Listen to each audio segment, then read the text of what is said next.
Hello friends, कैसे हैं आप लोग। देखिए, बिहार शिक्षक भर्ती का जो सेट 3 का जो टेस्ट होने वाला था, लाइव का डिस्कशन वो नहीं हो पाया था कुछ कारणवश आप देखिएगा। तो आज वीडियो के माध्यम से हम 80 क्वेश्चन का डिस्कशन जीएस कर रहे हैं। तो पहला क्वेश्चन है, बिहार में नमक सत्याग्रह सर्वप्रथम कहाँ से शुरू हुआ। देखिए, नमक सत्याग्रह जो है, नमक सत्याग्रह सविनय अवज्ञा आंदोलन से संबंधित है, आपको पता है। तो नमक सत्याग्रह का रूपरेखा अगर हम पहले जानते हैं नमक सत्याग्रह का, तो 1929 ईस्वी में 1929 ईस्वी में लाहौर अधिवेशन हुआ था। 1929 ईस्वी में कौन सा अधिवेशन हुआ था? लाहौर अधिवेशन हुआ था। इसी अधिवेशन में आपको पता है 1929 में जो लाहौर अधिवेशन हुआ था, इसी अधिवेशन में पंडित जवाहरलाल नेहरू को अध्यक्ष कौन थे? इस अधिवेशन के अध्यक्ष कौन थे? जवाहरलाल नेहरू थे। अब देखिएगा, इसी अध्यक्षता में पूर्ण स्वराज की मांग किया गया था कि अगर हमको पूर्ण स्वराज नहीं मिलेगा तो उसके बाद एक आंदोलन स्टार्ट होगा जिसका नाम है सविनय अवज्ञा आंदोलन। और इसी आंदोलन का मुद्दा करने के लिए नमक को चुना गया था, क्योंकि आपको पता है कि नमक पे कर लगाया जाता था पहले। तो इसके लिए ही सबसे पहले पूर्ण स्वराज का मांग किया गया था। और आपको पता है कि दांडी मार्च किया गया था। दांडी मार्च के बाद ही नमक सविनय अवज्ञा आंदोलन स्टार्ट हुआ था। तो अब देखिएगा, दांडी मार्च कब से कब तक चला था? दांडी मार्च कब से कब तक चला था? दांडी मार्च 12 मार्च से 6 अप्रैल के बीच। 6 अप्रैल के बीच कहां से कहां तक चला था? कहां से कहां तक चला था? कहां से? साबरमती से दांडी तक। साबरमती से दांडी तक। अब उसी 6 अप्रैल से सविनय अवज्ञा आंदोलन स्टार्ट किया गया था, क्योंकि आपको पता है कि नमक को बना करके, जो नमकीन मतलब कि समुद्र के किनारे नमक को बना करके उस अविनय अवज्ञा आंदोलन का स्टार्ट किया गया था। तो अब बात करते हैं, तो इसी के माध्यम से हर क्षेत्र में भी नमक सत्याग्रह स्टार्ट हुआ। तो आप पूछ रहा है कि बिहार में नमक सत्याग्रह सर्वप्रथम कहां से हुआ था? तो बिहार में नमक सत्याग्रह 16 अप्रैल, कब से? 16 अप्रैल 1930 ईस्वी से, इसको ध्यान रखिएगा, 16 अप्रैल 1930 ईस्वी से बिहार के चंपारण एवं सारण में, ये मेरा क्या है, मान के चलिए ये क्या है? बिहार है। ये बिहार है। तो बिहार के चंपारण एवं सारण से तालाब से नमक बनाने का काम किया। तो उस समय तो बिहार में समुद्र नहीं है, तो सोडा का पानी जो भी होता है उससे तालाब से नमक बनाकर के नमक सत्याग्रह किया गया था। तो अब देखिएगा, पटना में भी आप जानते हैं कि राजेंद्र प्रसाद के नेतृत्व करता थे। नमक सत्याग्रह स्टार्ट किए थे पटना से भी। और चंपारण एवं सारण से बिहार में नमक सत्याग्रह सर्वप्रथम कहाँ शुरू हुई थी? चंपारण एवं सारण से। और एक क्वेश्चन आपका और बनता है कि चौकीदार कर किससे संबंधित है? बिहार में जो है बीपीएससी में क्वेश्चन पूछा गया था कि चौकीदार कर किससे संबंधित है, तो वो भी बिहार में नमक सत्याग्रह या सविनय अवज्ञा आंदोलन से संबंधित था। तो इसका आंसर क्या होगा? एक का बी। अब नेक्स्ट देखते हैं। नेक्स्ट क्वेश्चन है, बागमती नदी बिहार में किस स्थान पर गंगा नदी में मिलती है? दोस्तों क्या है? बागमती नदी बिहार में किस स्थान पर गंगा नदी में मिलती है? देखिए, सबसे पहले हम जानते हैं बागमती नदी, ये मेरा बिहार है। ये क्या है? बिहार है। बिहार का मैप है। अब देखिएगा, ये बिहार का मैप है और इसमें देखिएगा ये गंगा नदी बह रही है। और बागमती नदी का उद्गम कहाँ से होता है? नेपाल से। बागमती नदी का उद्गम कहाँ होता है? नेपाल से। सॉरी, यहाँ पे नेपाल से होती है। और नेपाल से ये बहते हुए ये मुंगेर है मेरा। ये क्या है? मुंगेर। देखिए ध्यान से, देखिए ये क्या है? मुंगेर। और इसके ऊपर क्या है? बेगूसराय है। और यहाँ खगड़िया है। ठीक ना? अब यहाँ पे देखिएगा, तो यहीं पे गंगा नदी मिलती है मुंगेर के उत्तर में। तो इसका आंसर क्या हो जाएगा? मुंगेर के उत्तर। 2 का बी। अब नेक्स्ट क्वेश्चन देखते हैं। पटना में कौन बहावी आंदोलन से नहीं जुड़े थे? देखिए, सबसे पहले ये क्वेश्चन को हम देखते हैं, पटना में कौन बहावी आंदोलन से नहीं जुड़े थे। यह क्वेश्चन बहुत ज्यादा इंपॉर्टेंट है। तो सबसे पहले देखिएगा, बहावी आंदोलन, कौन आंदोलन? बहावी आंदोलन। बहावी आंदोलन की शुरुआत कब हुई थी? 1821 ईस्वी में। इसके इसके प्रमुख नेता कौन थे? प्रमुख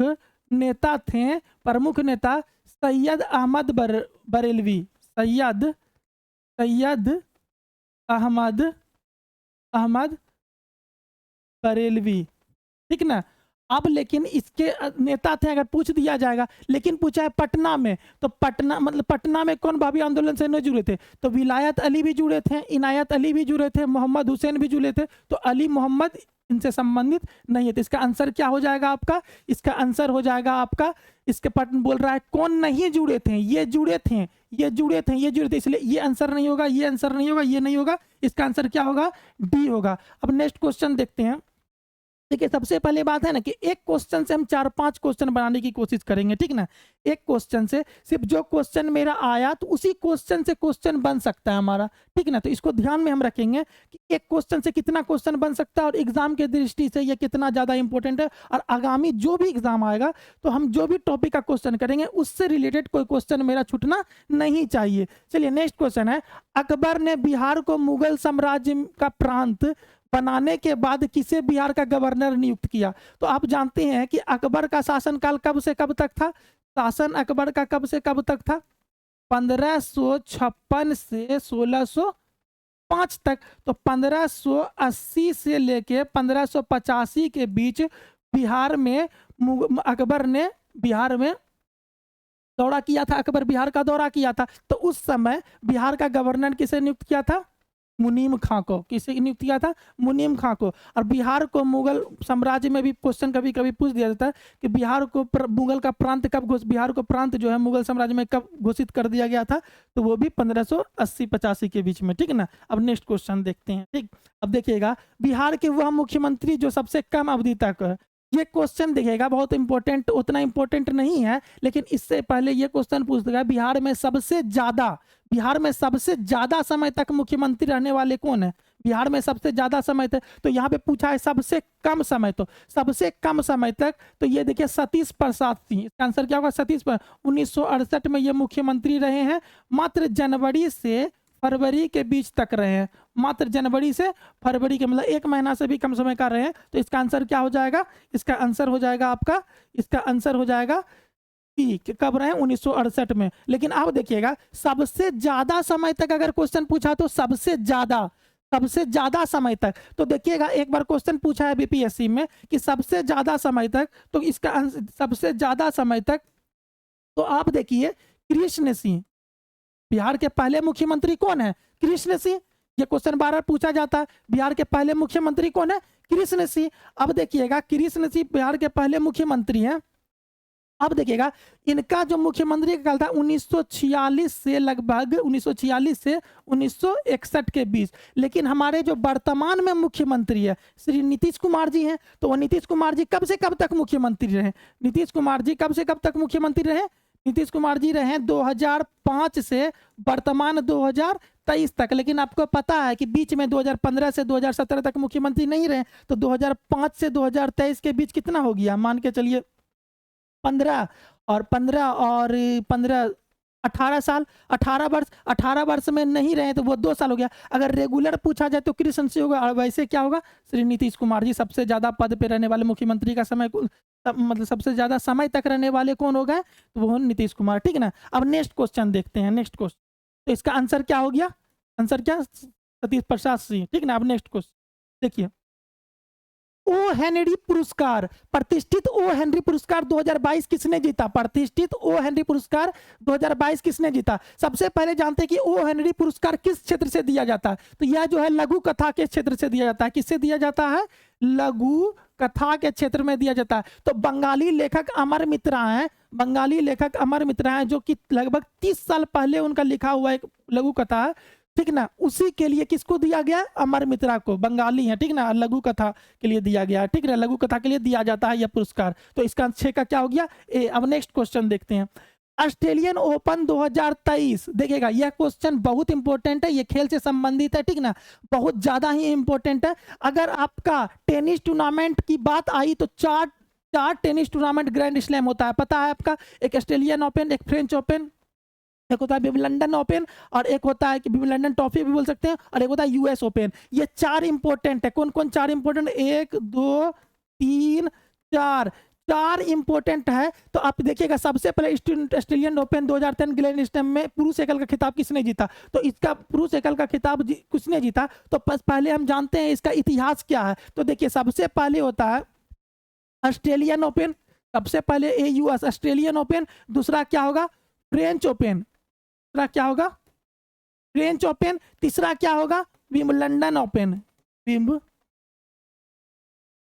लंदन ट्रॉफी बोल सकते हैं, चौथा क्या होगा US ओपन, सब में ओपन है। अब देखिएगा यहाँ पे कभी कभी क्या होता है ना कि एग्जाम में पूछ दिया जाता है कि Australian open, French open, Wimbledon open, US open पहले से क्रम में समझा है। तो यह जो होता है यह जो होगा ये जनवरी में होता है, यह कब होगा जनवरी में, और यह कब होगा जनवरी में, यह मई जून में, और यह जून जुलाई में, और यह अगस्त सितंबर में, अगस्त सितंबर में। तो देखिएगा एग्जाम में कभी कभी पूछ देता, और इसमें हम कभी एक बार क्या हुआ था ना एग्जाम में ये पूछ दिया गया था कि इस ट्रॉफी में सबसे पुराना ट्रॉफी कौन है। अगर आपसे पूछ दिया जाएगा कि इस ट्रॉफी में बताइए सबसे पुराना ट्रॉफी कौन है, तो सबसे पुराना ट्रॉफी ये है मेरा 1877 में। तो अब देखिएगा ऑस्ट्रेलियन ओपन ऑस्ट्रेलिया महादेश में ही खेला जाता है, ऑस्ट्रेलिया देश में, फ्रेंच ओपन फ्रांस में, विंबलडन इंग्लैंड में, US ओपन अमेरिका में, US में। लेकिन अब एक क्वेश्चन इससे और पूछा जाता है, एक बार एग्जाम में पूछा गया था एक क्वेश्चन कि बताइए घास पे कौन खेला जाता है, हार्ड कोर्ट पे कौन खेला जाता है, और मतलब मिट्टी पे कौन खेला जाता है। तो देखिएगा ऑस्ट्रेलियन ओपन और जो US ओपन है ये हार्ड कोर्ट पे खेले जाते हैं, ये कोर्ट पे खेले जाते हैं, ये कोर्ट पे खेले जाते हैं, सॉरी ये कोर्ट पे खेले जाता है, हार्ड कोर्ट पे, ठीक ना। अब विंबलडन ओपन जो है ये घास पे खेले जाते हैं। विंबलडन ओपन क्या है, देखिए ये क्या चीज पे खेला जाते हैं, ये घास पे, और यह जो है फ्रेंच ओपन ये लाल मिट्टी पे, ये बजरी पे खेला जाता है, ठीक ना। तो आपसे देखिएगा इससे बार बार आपको क्या करना है कि जब भी इस टाइप का क्वेश्चन पूछा जाता है एग्जाम में, ये तो ऐतिहासिक हो गया कि इसके बारे में और क्या क्वेश्चन पूछा, लेकिन इसका आंसर क्या, ऑस्ट्रेलियन ओपन 2023 ग्रैंड स्लैम में पुरुष एकल खिताब किसने जीता, तो इसका आंसर होगा A नोवाक जोकोविच। देख लीजिएगा किसको हरा के जीता और महिला एकल में कौन जीता, ये इसके लिए सबसे पहले देखिएगा पुरुष एकल है और महिला एकल ये दोनों इंपोर्टेंट, और किसको हरा के जीता आप कमेंट कर सकते हैं, ठीक ना। अब नेक्स्ट क्वेश्चन देखते हैं, देखिएगा फियरलेस गवर्नेंस पुस्तक के लेखक कौन है, बहुत ज्यादा इंपॉर्टेंट क्वेश्चन है।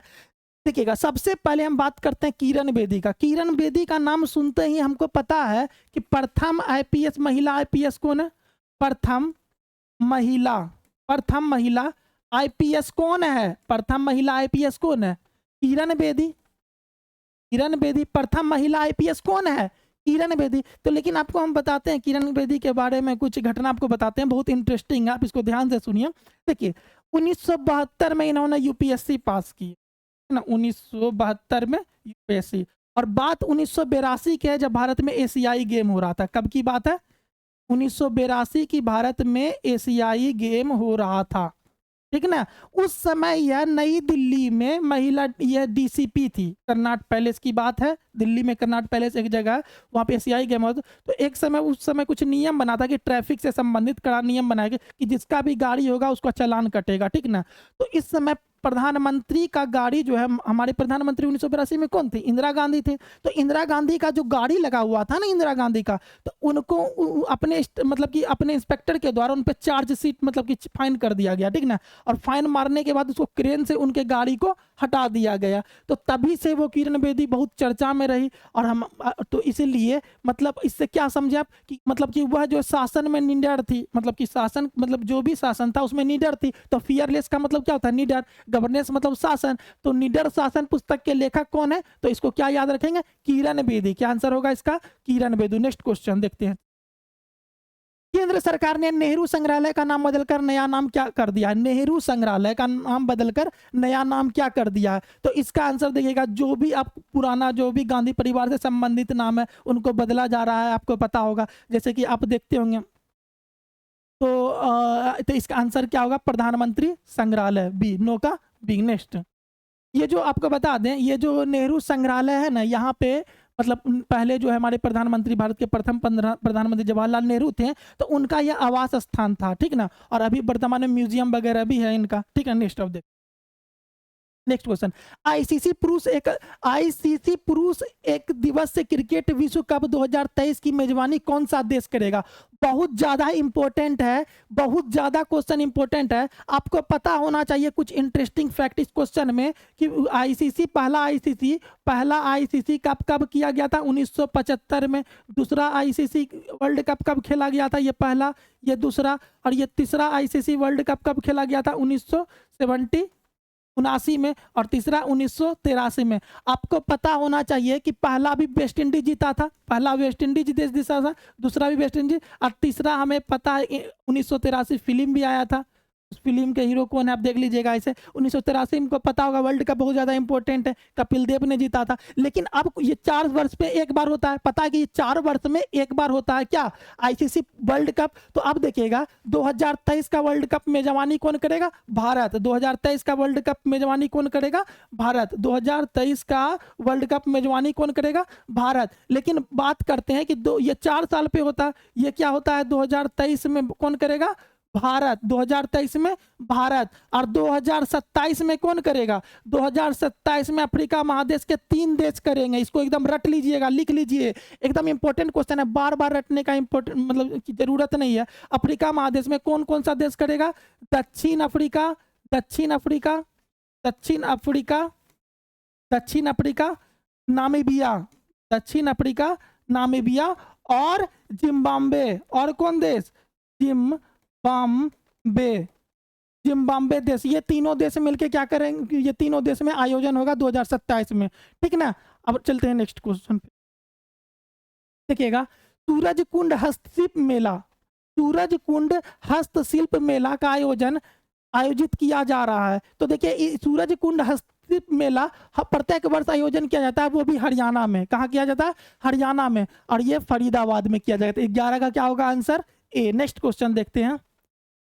खेलो इंडिया विंटर्स गेम्स, खेलो इंडिया विंटर्स गेम्स 2023 का आयोजन कहाँ किया गया? तो जम्मू कश्मीर के गुलबर्ग में। कहाँ किया जाएगा? जम्मू कश्मीर के गुलबर्ग में। नेक्स्ट क्वेश्चन देखिए, cricket tournament Syed Mushtaq Ali trophy 2022 का खिताब किसने जीता? देखिए, सैयद मुश्ताक अली ट्रॉफी का पुरस्कार किसने जीता? सैयद मुश्ताक अली ट्रॉफी 2022 का खिताब किस टीम ने जीता? यह जीता मुंबई ने। किसने कौन जीता? मुंबई ने। और देखिए सबसे ज्यादा जीतने वाले कौन है? तमिलनाडु। सबसे ज्यादा जीतने वाले कौन है? तमिलनाडु। यह ट्रॉफी को सबसे ज्यादा जीतने वाले कौन है? सबसे ज्यादा तमिलनाडु। लेकिन अब एक चीज हम इसमें देखेंगे कि सैयद मुश्ताक अली जो है वो क्रिकेटर थे, उसी के नाम पे ये ट्रॉफी रखा गया। लेकिन अब देखिए इसकी शुरुआत कब हुई थी? लगभग इस ट्रॉफी की शुरुआत हुई थी 2007-8 में। कब? 2007-8 में इस ट्रॉफी की शुरुआत हुई थी। अब एक चीज और हम देखेंगे कि क्रिकेट से संबंधित कौन ट्रॉफी है? क्रिकेट से संबंधित कौन ट्रॉफी है? क्रिकेट से संबंधित कौन सा ट्रॉफी क्रिकेट से संबंधित है? तो देखिएगा, दिलीप ट्रॉफी। दिलीप ट्रॉफी किससे संबंधित है? क्रिकेट से। दिलीप ट्रॉफी किससे संबंधित है? क्रिकेट से। ईरानी ट्रॉफी, ईरानी ट्रॉफी भी किससे संबंधित है? क्रिकेट से। और नेक्स्ट क्या है? रणजी ट्रॉफी। रणजी ट्रॉफी यह भी किससे संबंधित है? रणजी ट्रॉफी यह भी क्रिकेट से है, ठीक ना। ये 3 ट्रॉफी संबंधित क्रिकेट से, और भी अन्य है, लेकिन आप देख लीजिएगा। तो इसका आंसर क्या होगा? ए। चलिए नेक्स्ट क्वेश्चन देखिएगा, निम्नलिखित में से किस राज्य ने सीएम दी योगशाला पहल शुरू की है? सीएम दी योगशाला, देखिएगा सीएम दी योगशाला जो पहल है यह योग के लिए, योग को प्रोत्साहन देने के लिए। आपको पता होगा कि योग दिवस कब मनाया जाता है? तो आपको पता होना चाहिए योग दिवस जो 21 जून को मनाया जाता है। 21 जून को पता भी होना चाहिए कि 21 जून सबसे भारत का मतलब कि भारत का सबसे उत्तरी गोलार्ध में सबसे बड़ा दिन कब होता है? 21 जून होता है। तो 21 जून को हम जानते हैं योग दिवस मनाया जाता है, और 21 जून को सबसे बड़ा दिन भी होता है।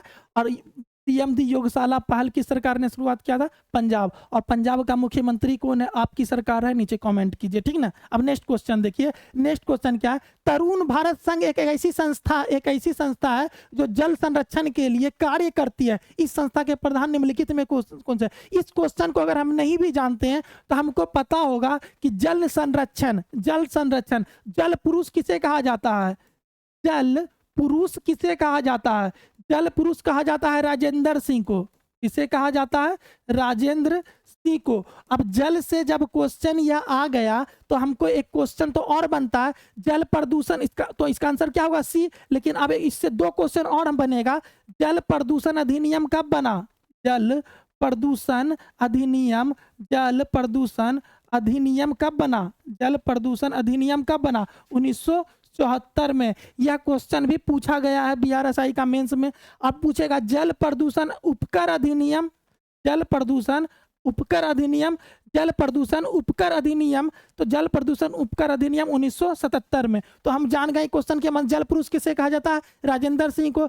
अब जो जल प्रदूषण अधिनियम कब बना? 1974 में। और जल प्रदूषण उपकर अधिनियम 1977 में। अब नेक्स्ट क्वेश्चन देखिए, कई स्थानों पर अम्ल वर्षा जल विविधता को प्रभावित कर रही है। अम्ल वर्षा निम्न में से किस रसायनों का प्रमुख कारण होता है? देखिएगा, अम्ल वर्षा क्या होता है? सबसे पहले हम जानते हैं कि अम्ल वर्षा क्या होता है, मतलब एसिड रेन। देखिएगा, एसिड रेन का मतलब होता है कि जो भी फैक्ट्री वगैरह है तो उससे जो भी प्रदूषण होता है, या ऐसा नहीं सोचिएगा कि अम्ल वर्षा का मतलब होता है कि अम्ल का वर्षा हो या एसिड का बारिश होना। तो इसको हम समझते हैं आसान भाषा में, जैसे मान के चलिए ये कोई फैक्ट्री है, ठीक है ना, और ये कोई कारखाना है, ठीक ना, ये छोटा मोटा।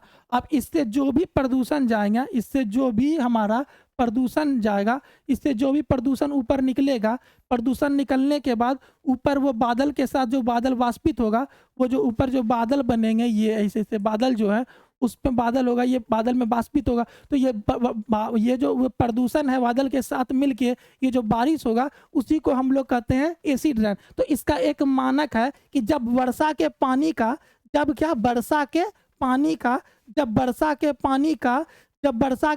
का अम्ल पीएच मान 5.6, एग्जाम में पूछ दिया जाता है, जब वर्षा के जल का पीएच मान 5.6 हो से कम हो तो उसको अम्ल वर्षा कहा जाता है। लेकिन क्वेश्चन में पूछा गया है कि अम्ल वर्षा के प्रमुख कारण क्या है? तो आप देखिएगा, अम्ल वर्षा के प्रमुख कारण है SO2 sulphur dioxide, nitrogen oxide, H2SO4 मतलब सल्फ्यूरिक अम्ल। ये तीनों जो है अम्ल वर्षा के प्रमुख कारण है। तो आप देखिए, सल्फर डाइऑक्साइड और नाइट्रोजन ऑक्साइड मिलकर क्या बनाते हैं? नाइट्रिक अम्ल। और H2SO4 क्या बनते हैं? सल्फ्यूरिक अम्ल। तो इसका आंसर क्या हो जाएगा? बी। आपको पता होना चाहिए कि हाइड्रोलिक अम्ल तो पेट में पाया जाता है। हाइड्रोलिक अम्ल क्या होता है? पेट में पाया जाता है, तो ये तो होगा नहीं, पाचन क्रिया में काम होता है। और एसिटिक अम्ल जो होता है सिरका में पाया जाता है, ठीक है। तो इसका आंसर क्या हो जाएगा? 16 का बी। अब नेक्स्ट क्वेश्चन देखिए, नेक्स्ट क्वेश्चन, निम्नलिखित में से जल के विषय में कौन सा सही नहीं है? देखिए, जल एक सार्वभौमिक निकाय है, सही बात है। इसमें विभिन्न पदार्थ है कि वो घुलने की क्षमता होती है, सही पदार्थ है। जल में तो सब पदार्थ घुलेगी ही ना। अब जल का घनत्व 100 डिग्री पर सर्वाधिक होता है, पदार्थ के तीनों अवस्थाओं में जल विद्यमान होता है, ये भी सही है। तो इसका आंसर क्या होगा? सी। क्योंकि ये गलत है। यहाँ क्वेश्चन क्या पूछा? नहीं है, आपको वर्ड पकड़ना है। क्या पकड़ना है दोस्तों? वर्ड पकड़ना है। क्योंकि हमको बार बार हम फंस जाते हैं, सभी ऑप्शन को ध्यान से पढ़ते हुए आंसर सॉल्व करना है। तो इसका आंसर 100 डिग्री सेल्सियस पर जल का घनत्व नहीं होता है। 100 डिग्री सेल्सियस पर जल का घनत्व नहीं होता, तो कितना होता है? 4 डिग्री सेल्सियस पर जल का घनत्व होता है। सबसे ज्यादा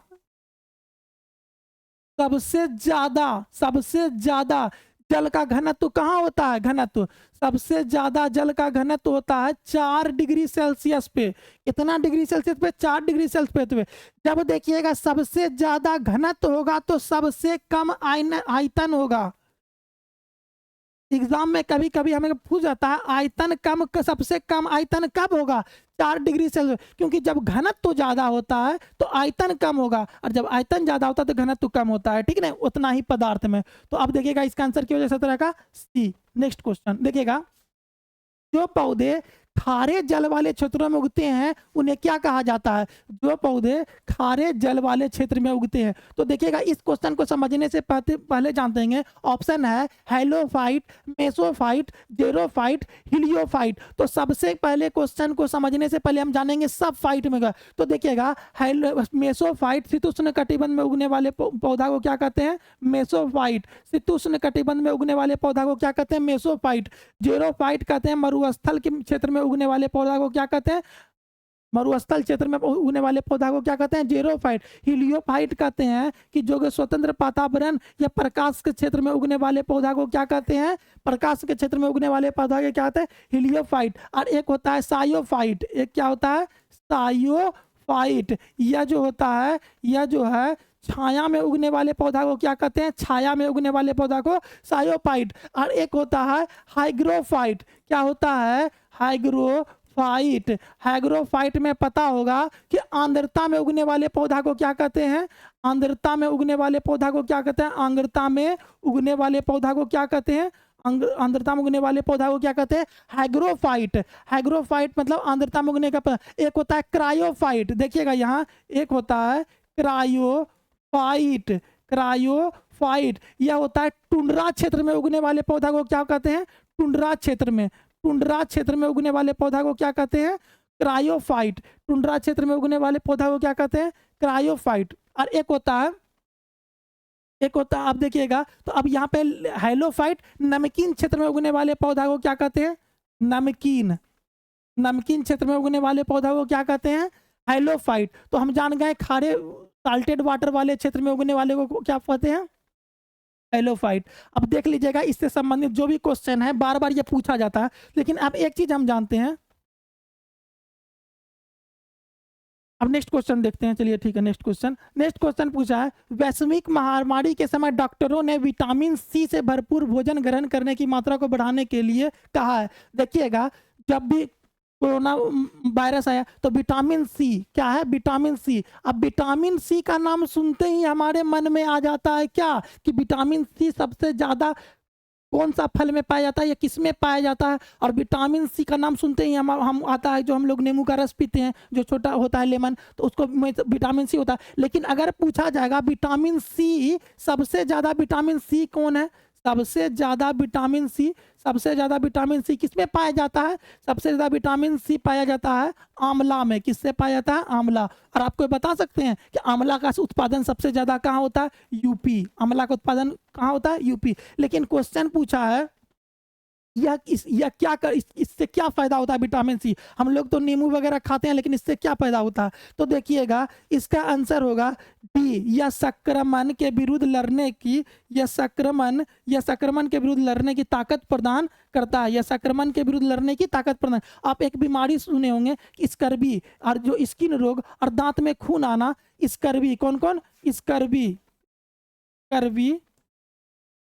स्कर्वी और दांत में खून आना और ऊपर से स्किन डिजीज में भी विटामिन सी लाभदायक होता है। और आपको पता है क्वेश्चन में पूछता हूं कौन सा ऐसा विटामिन है जो जल में घुलनशील है? तो बी और सी। चलिए नेक्स्ट क्वेश्चन।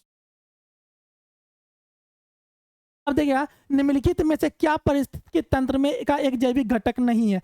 देखिएगा पारिस्थितिकी तंत्र जो भी होता है, पारिस्थितिकी तंत्र में दो घटक होता है। एक क्या होगा? जैविक। एक क्या होगा घटक? जैविक। और एक क्या घटक होगा? अजैविक। एक क्या होगा? अजैविक। एक जैविक घटक, एक अजैविक घटक। अब सबसे पहले हम जानते हैं कि जैविक घटक क्या है, अजैविक घटक है। जैविक का मतलब मान लीजिए सजीव, और अजैविक का मतलब निर्जीव। क्या बोले हम? फिर से ध्यान दीजिए। जैविक का मतलब सजीव और अजैविक का मतलब निर्जीव। अब कोई भी फल हम रख दिए तो उसको सड़ने के लिए या गलने के लिए हमारा कुछ तापमान चाहिए, पानी चाहिए, आर्द्रता चाहिए। तो वो सब जो भी चीज चाहिए वो अजैविक हो गया। जैसे तापमान, हम इधर लिख देते हैं, तापमान, प्रकाश, मिट्टी, जल, आर्द्रता, ये सब क्या हो गया? अजैविक घटक हो गया। और जैविक घटक क्या हो गया? पौधा, मनुष्य जिसमें जीवन है, तो पौधा। मनुष्य, जीवाणु, कवक, ये सब क्या है मेरा जैविक घटक है। तो क्वेश्चन क्या पूछ रहा है, मतलब जान लीजिए कि जो भी सजीव होगा ना तो वो जैविक होगा, जो निर्जीव होगा वो क्या होगा अजैविक होगा। तो निम्नलिखित में से क्या पारिस्थितिकी तंत्र का एक जैविक घटक नहीं है, तो मेढक भी सजीव है, कीट भी सजीव है, पुष्प भी सजीव है, तो ये बी होगा। इसका आंसर क्या हो जाएगा 20, 20 का बी। नेक्स्ट क्वेश्चन देखते हैं। देखिएगा निम्नलिखित में कौन सा तत्व सर्वाधिक क्रियाशील है। देखिएगा ये क्वेश्चन देखिएगा निम्न पूछा है, मतलब इसी चार में आपको चूज करना है। क्या करना है, इसी चार में चूज करना है कि कौन अभिक्रियाशील सबसे ज्यादा है। तो सबसे ज्यादा अभिक्रियाशील हमारा कौन है, पोटासियम। सबसे ज्यादा अभिक्रियाशील कौन है, पोटासियम। पोटासियम सबसे ज्यादा अभिक्रियाशील क्या है, पोटासियम। फिर क्या है, सोडियम। फिर क्या है, लिथियम।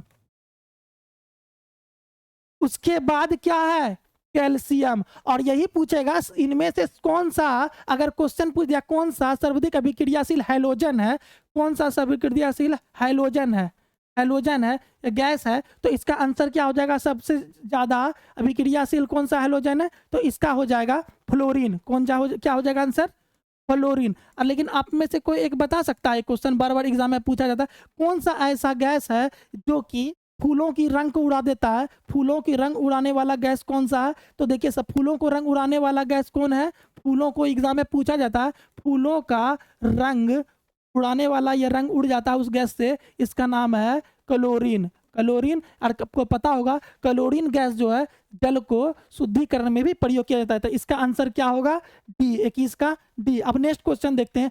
एक अश्व शक्ति इनमें से किसके बराबर है, एक अश्व शक्ति इनमें से किसके बराबर है। अब देखिएगा अश्व शक्ति एक हॉर्स पावर बराबर होता है 746 वाट। लेकिन अब समझिए एक क्वेश्चन और बनता है, एक बार क्वेश्चन पूछ दिया गया था, एक यूनिट में कितना वाट होता है। दोस्तों एक यूनिट में कितना वाट होता है, इसको जानने के लिए हम सबसे पहले जानते हैं एक यूनिट में कितना वाट होता है, 1000 वाट होता है एक यूनिट में। अब देखिएगा 22 का क्या हो गया, डी। अब नेक्स्ट क्वेश्चन देखिएगा, एक वस्तु को अवतल लेंस के मुख्य फोकस पर रखा या इनमें से कौन सा, देखिएगा एक अवतल लेंस और उत्तल लेंस, यहाँ देखिएगा ये है अवतल लेंस और ये है उत्तल लेंस। अब देखिएगा ये है उत्तल लेंस और ये है अवतल लेंस, ये क्या है उत्तल लेंस और ये है अवतल लेंस। अब देखिएगा इसको हम लोग अपसारी लेंस भी कहते हैं, इसको अभिसारी लेंस भी कहते हैं। अब यहाँ पर अवतल लेंस के, तो अब इसका आंसर होगा डी, आभासी और अत्यधिक छोटा।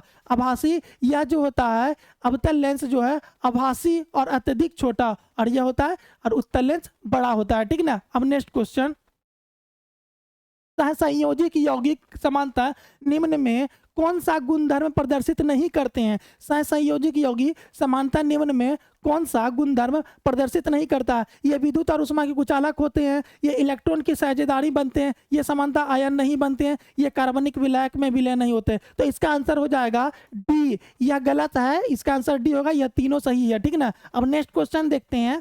तीनों के कुछ लक्षणों का उल्लेख नीचे किया गया है, कौन सा विकल्प गलत लक्षण को प्रदर्शित करता है। हमको यही शब्द पकड़ना है, ये शब्द पकड़ना है, ये ना कि आंसर को पढ़ें और डायरेक्ट बना दिए। तो ये सब पढ़ते हैं, ये प्रोटीन का उत्पादन करके लक्षणों को नियंत्रित करते हैं, सही बात है। ये डीएनए का खंड है, सही बात है। ये प्रत्येक जनन कोशिका में एक जीन सेट होता है, सही बात है। इनमें से कोई परिवर्तन नहीं होता, ये गलत है। इसका आंसर हो जाएगा डी। अब देखिएगा सोडियम धातु के जल के साथ अभिक्रिया करने पर क्या होता है, हाइड्रोजन गैस और सोडियम हाइड्रोक्साइड विलयन बनते हैं, ये सही है 26 का ए। अब नेक्स्ट क्वेश्चन देखते हैं। कुछ पौधों अपनी जड़ों से पौधा भी पैदा कर सकते हैं, ये कैसा पौधा, तो ये इसका आंसर हो जाएगा शकरकंद। शकरकंद आप लोग खाए होंगे, स्वीट पोटैटो।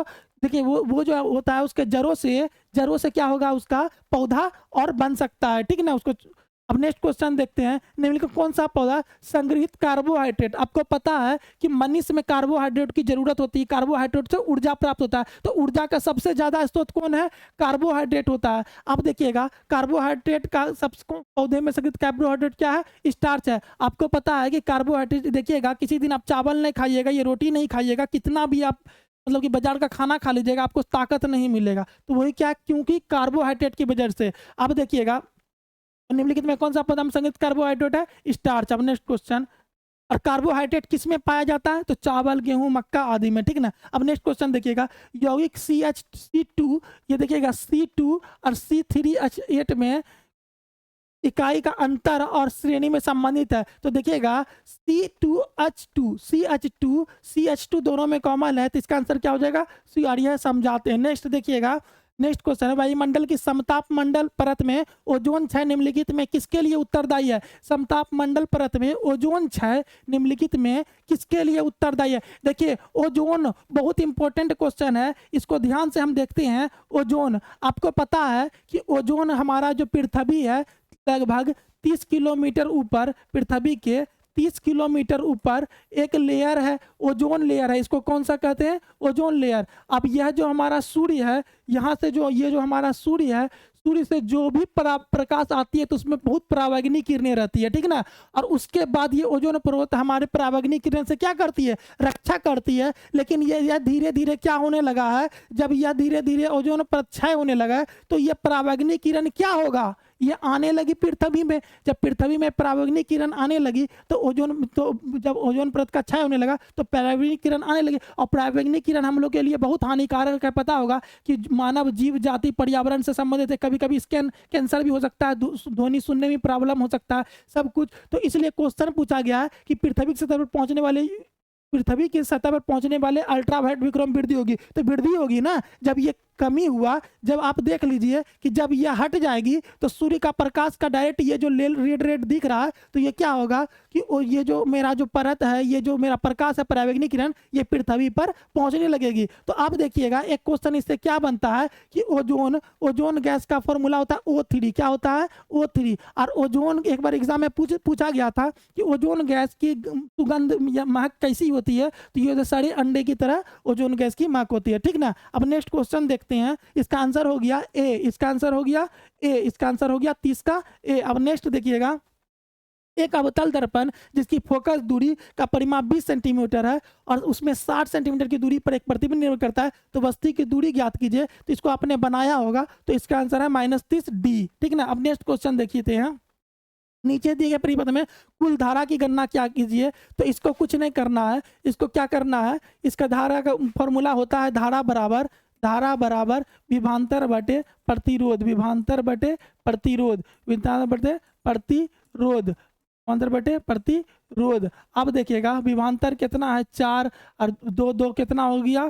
4। तो बराबर 4/4 कट गया, बराबर 1। मतलब इसका आंसर क्या होगा? 1 एम्पियर। नेक्स्ट क्वेश्चन देखिएगा, एक उत्तल लेंस में से 1.5 मीटर को दूरी पर रखी जाती है, तो इसका आंसर होगा बी, 33 का बी। आप देख लीजिएगा वैसे।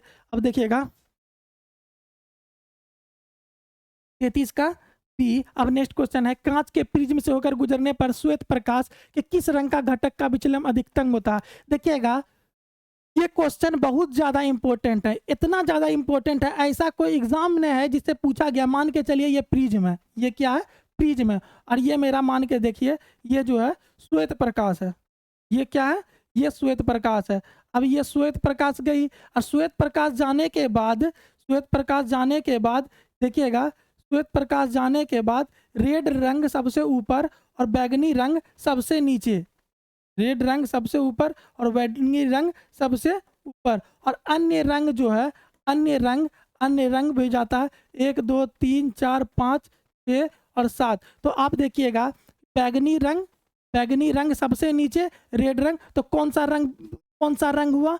बैगनी। तो इसका एक फॉर्मूला है विबजियोर। क्या है फॉर्मूला? विबजियोर। क्या है? BIBGYOR। बी से थोड़ी इसको मिटा देते हैं। देखिए बी से क्या हो गया? बी से हो गया वायलेट बैगनी, आई से इंडिगो, बी से ब्लू, जी से ग्रीन, वाई से येलो, ओ से ऑरेंज, आर से रेड। अब नेक्स्ट क्वेश्चन देखते हैं, इसका आंसर क्या हो गया? कांच के पिन से होकर गुजरने पर श्वेत प्रकाश के किस रंग का घटक का विचलन अधिकतम होता है? बैगनी। और न्यूनतम किसका होता है? तो लाल। न्यूनतम किसका होगा? लाल। अब नेक्स्ट क्वेश्चन देखते हैं, निम्न में कौन सा हाइड्रोकार्बन समूह CnH2n के समान सूत्र का अनुसरण करता है? तो देखिएगा बार बार ये हम इस क्वेश्चन को बार बार कंफ्यूज होते हैं, ध्यान से देखिएगा। एल्कन, एल्किन, एल्काइन, क्या याद रखना? Alkane, alkene, alkyne. क्या है? Alkane, alkane, alkane, alkane, alkane, alkene, ALKENE, alkene, alkyne, ALKYNE, alkyne. अब देखिएगा, देखिए एल्केन, एल्कीन, एल्काइन। अब देखिएगा CN, अब देखिएगा एल्कन, एल्कीन, एल्काइन, क्या याद करना है? Alkane, sorry, alkane, alkene, alkyne, alkane, alkene, CN, CN, इसका फॉर्मूला होगा CnH2n + 2। अब इसका होगा, दो घटते चला जाएगा, CnH2n, फिर इसका होगा CnH2n -2, मतलब दो घटा, फिर कुछ नहीं हुआ, फिर दो घट गया, ठीक ना। +2 में 2 गया तो खत्म हो गया 2, फिर 2 घट गया। तो एल्कान, एल्किन, एल्काइन, मतलब ए पहले ई आएगा, ए आएगा, ई आएगा, वाई आएगा, तो CnH2n, तो देख ले CnH2n मतलब एल्किन, तो इसका क्या होगा आंसर? बी। बार बार है, आप इसको कोड से देख सकते हैं और सॉल्व कर सकते हैं। नेक्स्ट क्वेश्चन को देखते हैं। एक अवतल दर्पण का मुख्य अक्ष किसी स्थान पर किसी वस्तु का अत्यधिक छोटा वास्तविक और उल्टा प्रतिबिंब निर्मित करता है। एक अवतल दर्पण मुख्य अक्ष के किस स्थान पर किसी वस्तु का अत्यधिक छोटा वास्तविक और उल्टा प्रतिबिंब निर्मित करता है? तो इसका आंसर होगा 36 का सी। अब नेक्स्ट देखते हैं। प्रत्येक 4 वाट के 2 प्रतिरोध 5 वोल्ट बैटरी स्रोत के साथ समांतर क्रम में संयोजित परिपथ में कुल धारा ज्ञात कीजिए। परिपथ में कुल धारा ज्ञात कीजिए। तो इसका आंसर होगा 2.5 एम्पियर। आप लोग बनाए होंगे। अब नेक्स्ट क्वेश्चन देखते हैं। पानी से भरे बीकर के अंदर रखे नींबू आकार में अपेक्षा के तो बहुत बड़ा दिखता है। तो ये देखिएगा बार बार क्वेश्चन इससे क्या बनता है कि पानी के बीकर में, मान के चलिए ये क्या है, पानी के बीकर में कोई नींबू रख दिए तो वो दिखाई दे रहा है, कोई छर रख दिए तो वो टेढ़ा दिखाई दे रहा है, छर टेढ़ा दिखा। कभी कभी तालाब में मछली अपनी वास्तविक ऊंचाई से ऊपर दिखती है। ये सब कौन सा घटना है? प्रकाश के अपवर्तन। ये कौन सा घटना है? प्रकाश के अपवर्तन। तो अब बात करते हैं प्रकाश के अपवर्तन क्या होता है। प्रकाश का अपवर्तन क्या होता है? जब प्रकाश किसी माध्यम में गुजरती है तो उसका विकिरण मुड़ जाती है, तो उसी को मानते हैं प्रकाश का अपवर्तन। तो अब हमको पढ़ना है कि प्रकाश का अपवर्तन से कौन कौन सी घटना होता है। प्रकाश के अपवर्तन से कौन कौन सी घटना होता है? प्रकाश के अपवर्तन से कौन कौन सी घटना होता है? तो आप देखिएगा, पहला नंबर मान के चलिए तारे का टिमटिमाना। तारे का टिमटिमाना या चमकना कौन सा घटना से होता है? कौन सा घटना से होता है? तारे का टिमटिमाना प्रकाश के अपवर्तन से होता है। आपको पता होगा कि सूर्य जब उगता है और डूबता है, उगने और डूबने के पहले हमें वास्तविक से पहले मतलब दिखाई बड़ा देता है, या सूर्य को डूबने या उगने के समय हमें उसके वास्तविक आकार से बड़ा दिखाई देता है। तो उसको वो भी कौन सी घटना होता है? प्रकाश के अपवर्तन के कारण होता है। अब कोई भी छर, जल में छर टेढ़ा दिखाई देगा, छर का टेढ़ा दिखना, जल में चढ़ का टेढ़ा दिखना, जल का चढ़ टेढ़ा दिखना, यह भी किसकी घटना है? प्रकाश का अपवर्तन। अब देखिएगा प्रकाश का अपवर्तन का घटना हम जान गए क्या क्या होता है। तो जैसे कि कोई भी वस्तु जल में है तो वो वास्तविक ऊपर दिखाई देगी, और कोई भी वस्तु छड़ जल में है तो वो भी क्या टेढ़ा दिखेगी। और तारे का टिकाना वो भी कौन सी घटना है? प्रकाश का अपवर्तन है। और तो इसका आंसर क्या होगा? बी। अब देखिएगा इसमें ही 2 क्वेश्चन है कि प्रकाश का वर्ण विक्षेपण, प्रिज्म में से 7 प्रकाश का अलग होना, तो वो भी कौन है? प्रकाश का वर्ण विक्षेपण। प्रकाश का परिकर्णन का मतलब होता है किसी भी चीज को छितरा जाना, स्कैटरिंग। अब देखिएगा प्रकाश के परिकर्णन के कारण ही हमारा उगते सूर्य क्या होता है? लाल दिखता है। सूर्य का लाल दिखना कौन सा घटना है? प्रकाश के परिकर्णन, ठीक ना। और देखिएगा हमारे जो ऊपर में जो हमारा वायुमंडल है बैगनी दिखाई देता है, हमारा आसमानी दिखाई देता है, आकाश का रंग आसमानी दिखाई देता है। आसमानी किसके कारण से? आसमानी किसके कारण से? प्रकाश का परिकर्णन। और प्रकाश का परावर्तन के कारण ही हम आपको या आप हमको या हम किसी रंग को पहचान सकते हैं, ठीक ना। तो इसका आंसर 38 का बी हो गया। अब नेक्स्ट क्वेश्चन देखते हैं। डायनमो में विद्युत धारा इस सिद्धांत का उपयोग करके देखिएगा, जब भी विद्युत डायनमो का में आएगा तो बस इसमें दो ऑप्शन में कंफ्यूज होइएगा, एक ए एक डी। तो देखिएगा विद्युत चुंबक के प्रेरण के सिद्धांत पे डायनमो का में विद्युत धारा कार्य करता है, लेकिन विद्युत चुंबक सिद्धांत पे विद्युत मोटर कार्य करता है। क्या करता है? जब एग्जाम में पूछा रहेगा कि विद्युत मोटर किस सिद्धांत पे कार्य करता है, तो विद्युत चुंबक के सिद्धांत पे विद्युत मोटर, और विद्युत मतलब कि डायनमो में विद्युत धारा के सिद्धांत का उपयोग करके उत्पन्न करते ए। ठीक ना, इसका आंसर क्या होगा? ए। ठीक ना। अब नेक्स्ट क्वेश्चन, एक क्वेश्चन और बनता है कि मान के चलिए जनरेटर, डायनमो का उपयोग जनरेटर किस ऊर्जा से किस ऊर्जा में परिवर्तित करती है, या कौन सी ऊर्जा को कौन सी ऊर्जा में परिवर्तित करते थे। एक बात याद रखिएगा, हम इसको आपको अच्छा से ट्रिक बता देते हैं या अच्छा से समझा देते हैं कि देखिएगा, जब भी ऐसा क्वेश्चन आए, क्या है, जब भी ऐसा क्वेश्चन आए कि कौन सा ऊर्जा में कौन परिवर्तित करता है, तो इसको याद रखिएगा, डायनमो चलाने के लिए सबसे पहले हम क्या करते हैं, डायनमो चलाने के लिए सबसे पहले हम करते हैं, डायनमो चलाने के लिए सबसे पहले हम करते हैं, डायनमो चलाने के लिए सबसे पहले क्या करेंगे, डायनमो चलाने के लिए सबसे पहले हम हाथ से उसको घुमाते हैं, तो वो क्या हो गया, यांत्रिक ऊर्जा। जब भी हम कोई चीज करते हैं तो वो क्या कहते हैं, यांत्रिक ऊर्जा, यांत्रिक ऊर्जा। यांत्रिक ऊर्जा से अब डायनमो का उपयोग किस लिए करते हैं, डायनमो चलाते हैं तो बिजली उत्पन्न होती है, तो बिजली, तो विद्युत ऊर्जा, सॉरी ये क्या है, विद्युत विद्युत विद्युत ऊर्जा। ठीक ना।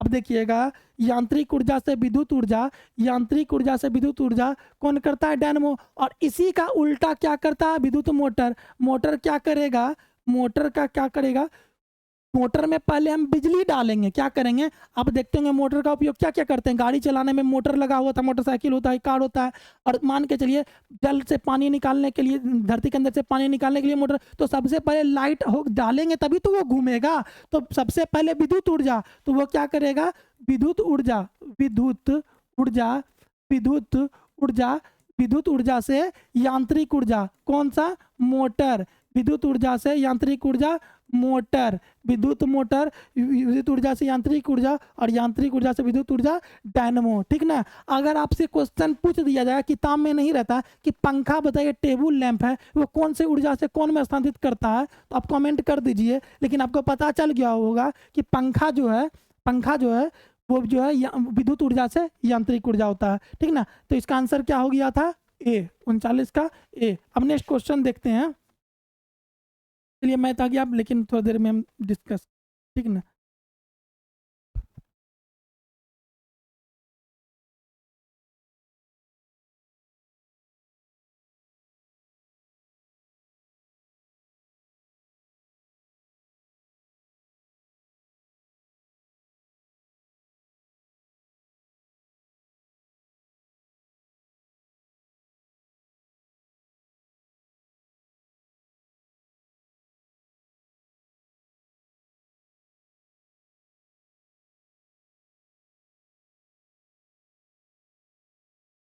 देखिए अब हम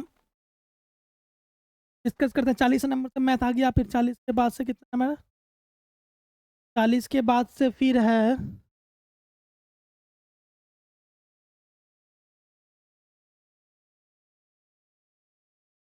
के बाद से फिर आपका कितना, कैसे,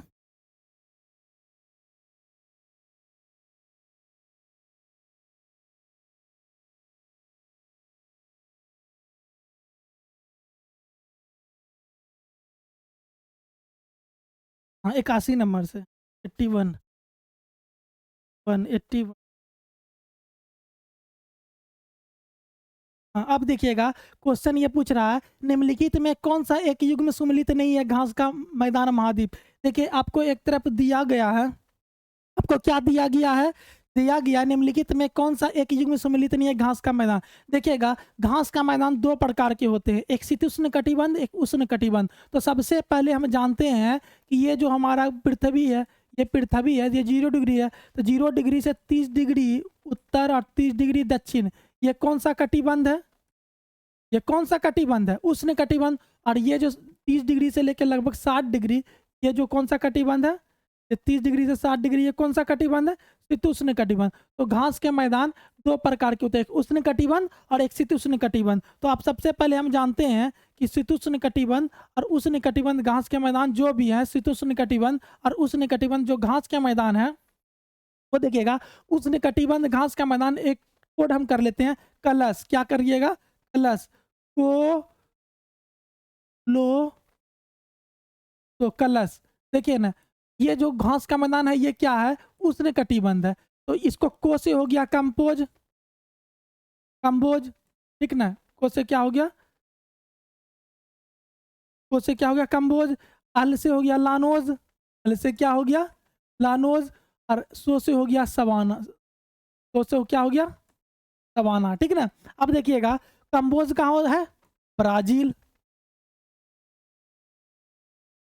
बी आया ना, तो बी से ब्राजील, लानोज वेनेजुएला, लानोज क्या है वेनेजुएला, और सो क्या है सवाना, ये भी अफ्रीका में, ठीक ना। तो ये उष्णकटिबंध है। अब लेकिन देखेंगे कि आप पूछ रहे हैं इनमें से घास का मैदान, तो अब देखिएगा इसमें तो सब शीतोष्णकटिबंध दिया है, तो शीतोष्णकटिबंध में आप एक चीज और देखते हैं, शीतोष्णकटिबंध ये तो दिया हुआ है, हम आपको उस ऐसे बता दिए कि एग्जाम में बार बार इससे प्रश्न पूछे जाते हैं। लेकिन अब देखिएगा क्वेश्चन है कि शीतोष्णकटिबंध घास का मैदान कौन कौन है, पंपास, ये क्या है पंपास, पंपास, ठीक ना, weld, steppe, steppe, downs, पुस्ताज, Canterbury, ये सब क्या है शीतोष्णकटिबंध घास मैदान, क्या है शीतोष्णकटिबंध घास। पंपास अर्जेंटीना में है, अर्जेंटीना में, पंपास अर्जेंटीना में, veld, veld, veld Africa, veld क्या है अफ्रीका में, स्टेपी एशिया, स्टेपी क्या है Asia, downs Australia, US Australia, puszta Hungary, puszta Hungary, Canterbury New Zealand, Canterbury New Zealand. तो हम देख लिए ये शीतोष्णकटिबंध मैदान है, तो इनमें से कौन सा है, तो सलवास दक्षिण अमेरिका सही है, पंपास नहीं, ये गलत है, क्योंकि पंपास कहाँ है देखिए अर्जेंटीना, तो इसका वेल्ड अफ्रीका से है, डाउन्स ऑस्ट्रेलिया, तो इसका आंसर क्या हुआ 81 का बी। आप देख लीजिए, इसको रिवीजन कर लीजिएगा बार बार, क्योंकि ये एग्जाम में बहुत ज्यादा प्रश्न पूछे गए हैं और पूछे जाएंगे भी, ठीक है ना। अब देखिएगा प्रकाशिक ऑप्टिकल फाइबर में प्रकाश का संचरण किस सिद्धांत में काम करता है, तो देखिएगा प्रकाश का संचरण सिद्धांत अभी बताए थे, परावर्तन क्या है, अब अपवर्तन क्या है, तो इसका आंसर होगा पूर्ण आंतरिक परिवर्तन। पूर्ण आंतरिक परिवर्तन के कारण ही हमारा ऑप्टिकल फाइबर काम करता है। और बताइए पूर्ण आंतरिक परिवर्तन के कारण ही मुर्ग मरीचिका दिखाई देता है। आपको पता होगा कि जब हम मरुस्थल क्षेत्र में जाते हैं या गर्मी का दिन में आप सफर कीजिएगा, तो कार के जब आप कार से सफर कीजिएगा, गाड़ी सफर कीजिएगा, आगे आपको क्या दिखेगा कि जल है, जल जैसा दिखेगा, लेकिन जल वास्तविकता में रहता नहीं है। या आप एक बार क्या कीजिएगा, जब कोई हलवाई का दुकान जाइएगा, हलवाई दुकान में जब खाना बन रहा होगा, तो आप उसके पीछे से देखिएगा, तो जब वाष्प जो ऊपर से निकलती है, तो ऊपर से सब कुछ हिलता हुआ दिखता है, तो वो भी क्या होता है पूर्ण आंतरिक परावर्तन के कारण। तो पूर्ण आंतरिक परावर्तन के कारण क्या था, मुर्ग मरीचिका, दीर्घ मरीचिका किसके कारण दिखता है, पूर्ण आंतरिक परिवर्तन के कारण, ठीक ना। और ऑप्टिकल फाइबर भी कौन सा कार्य करता है, पूर्ण आंतरिक परावर्तन के कारण। अब नेक्स्ट, और कांच का टुकड़ा चमकता है, जैसे कोई कांच को तोड़ दीजिएगा वो भी चमकेगा, मृग वो भी पूर्ण आंतरिक परावर्तन यही कारण, ठीक ना। अब नेक्स्ट देखिएगा, संविधान का अनुच्छेद 157 किससे संबंधित है, संविधान का अनुच्छेद 157 किससे संबंधित है, तो आपको पता होगा, अब आपको पता होगा संविधान का अनुच्छेद 157 किससे है, कि अनुच्छेद 152 से, अनुच्छेद 152 से 161 तक राज्यपाल से संबंधित है। भाग 6 में अनुच्छेद 152 से 161 राज्यपाल से संबंधित है। अब देखिएगा इंपॉर्टेंट अनुच्छेद क्या है, 153 अनुच्छेद में क्या है, भारत के प्रत्येक राज्यों में क्या होगा, एक राज्यपाल होगा, प्रत्येक राज्य में एक राज्यपाल, प्रत्येक राज्य में एक राज्यपाल, प्रत्येक राज्य में एक राज्यपाल, प्रत्येक राज्य में एक राज्यपाल होगा। 154 में कार्यकारी शक्ति, राज्यपाल की कार्यकारी शक्ति कितना अनुच्छेद में, कार्यकारी शक्ति, राज्य की जो भी समस्त कार्यकारी शक्ति होगी राज्यपाल में 154 में राज्य कार्यकारी शक्ति, ठीक ना। अब देखिएगा 155 में क्या है, नियुक्ति, 155 में क्या है, नियुक्ति, 153 में प्रत्येक राज्य में एक राज्यपाल होगा, 154 में क्या है, कार्यकारी शक्ति, 155 में क्या है, नियुक्ति। अब देखिएगा 156 में अवधि, 156 में अवधि, 156 में अवधि। अब देखेगा तो इसका आंसर क्या होगा, क्या पूछा है, तो 157, 157 में क्या है, 157 में, 157 में, 157 में आर्टिकल 157 में क्या है, आर्टिकल 157 में राज्यपाल के लिए योग्यता, योग्यता कितना है, योग्यता 157 में। तो इसका आंसर क्या हो जाएगा, 157 किससे संबंधित है, योग्यता। राज्यपाल की अवधि के लिए कितना अनुच्छेद होगा, 156। राज्यपाल की नियुक्ति 155, राज्यपाल की कार्यकारी शक्ति 154। और एक क्वेश्चन और बनता है, इससे क्या बनेगा कि राष्ट्रपति पता है कि माफ करते हैं, राष्ट्रपति क्षमादान की शक्ति 72 में, राज्यपाल की क्षमा शक्ति कितना अनुच्छेद में, तो राज्यपाल की क्षमा शक्ति कितना अनुच्छेद में है, तो राज्यपाल की क्षमा शक्ति 161 में राज्यपाल की क्षमा शक्ति है। 100 अनुच्छेद 161 में क्या है, क्षमा। कोई भी राज्यपाल किसी व्यक्ति को या दोषी को क्षमा करेगी कितना अनुच्छेद के, 161 के तहत। तो 154 में जानेंगे कार्यकारी शक्ति, 155 में नियुक्ति, और 157 में योग्यता, 156 में अवधि, और 161 में क्षमादान शक्ति। चलिए नेक्स्ट क्वेश्चन देखते हैं, इसका आंसर क्या हो गया था, आंसर हो गया था, ठीक ना, 157, ठीक ना, आर्टिकल। नेक्स्ट देखते हैं, नेक्स्ट है दक्षिण गोलार्ध में समताप रेखाओं को कम टेढ़ी होने का प्रमुख कारण है। हम जानेंगे कि समताप रेखा, समान तापमान वाले रेखा को क्या कहते हैं, समताप रेखा करते हैं। तो मान के चलिए ये मेरा पृथ्वी है, ये है उत्तरी गोलार्ध, ऊपर दक्षिण गोलार्ध। आप कभी देखे होंगे कि समताप रेखा कम टेढ़ी होने का कारण क्या है और क्यों है। तो आप सबसे पहले देखेंगे उत्तरी गोलार्ध में हमारा दक्षिण गोलार्ध के तुलना में सबसे ज्यादा महाद्वीप कहाँ है, उत्तरी गोलार्ध में। तो उत्तरी दक्षिण गोलार्ध में सिर्फ महासागर है। और आपको पता है कि जहाँ जहाँ द्वीप रहते हैं, जहाँ स्थल होता है, वहाँ तापमान में अंतर होता है, समुद्र तापमान में अंतर होता है। तो विशाल महासागर होने के कारण समताप रेखा का टेढ़ी होने, दक्षिण गोलार्ध में समताप रेखा कम टेढ़ी मेढ़ी नहीं होगा, टेढ़ी मेढ़ी विशाल महासागर के कारण। तो इसका आंसर क्या हो जाएगा, सी, 84 का सी। क्योंकि आपको पता है, थोड़ा सा हम समझते हैं इसको, कि ये जो भी हमारा महाद्वीप है, ये जो भी हमारा ये जो अफ्रीका महाद्वीप, एशिया महाद्वीप है, जो भी महाद्वीप है, तो यहाँ पे जो मेरा जो स्थल क्षेत्र है, स्थल से जल्दी गर्म होता है, जल्दी ठंडा होता है, और महासागर देर से गर्म होता है, देर से। तो यहाँ पे तापमान अधिक होता है, जिसके कारण की समताप रेखाओं में भी अंतर पाया जाता है, और समताप रेखा दक्षिण में कम अंतर पाया जाता है, कम टेढ़ी मेढ़ी होता है। तो ठीक ना, इसका आंसर क्या होगा, 84 का, 84 का आंसर हो जाएगा 84 का सी, ठीक ना। अब नेक्स्ट देखते हैं, नेक्स्ट क्वेश्चन, राष्ट्रीय मानवाधिकार आयोग अध्यक्ष किसे नियुक्त किया जा सकता है। राष्ट्रीय मानवाधिकार आयोग का अध्यक्ष किसे नियुक्त किया जा सकता है। तो देखिएगा, राष्ट्रीय मानवाधिकार आयोग संवैधानिक निकाय नहीं है, इसका संविधान में उल्लेख नहीं किया गया। तो इसका स्थापना 12 अक्टूबर 1993 ईस्वी को राष्ट्रीय मानवाधिकार आयोग का स्थापना कब हुआ था, 1993। और राज्य, भारत का भी एक राष्ट्रीय मानवाधिकार होगा, एक राज्य का भी मानवाधिकार होगा। तो राष्ट्रीय मानवाधिकार अध्यक्ष की नियुक्ति कौन करेगा, राष्ट्रपति। दोस्तों नियुक्ति कौन करेगा, राष्ट्रपति। नियुक्ति कौन करेगा, राष्ट्रपति।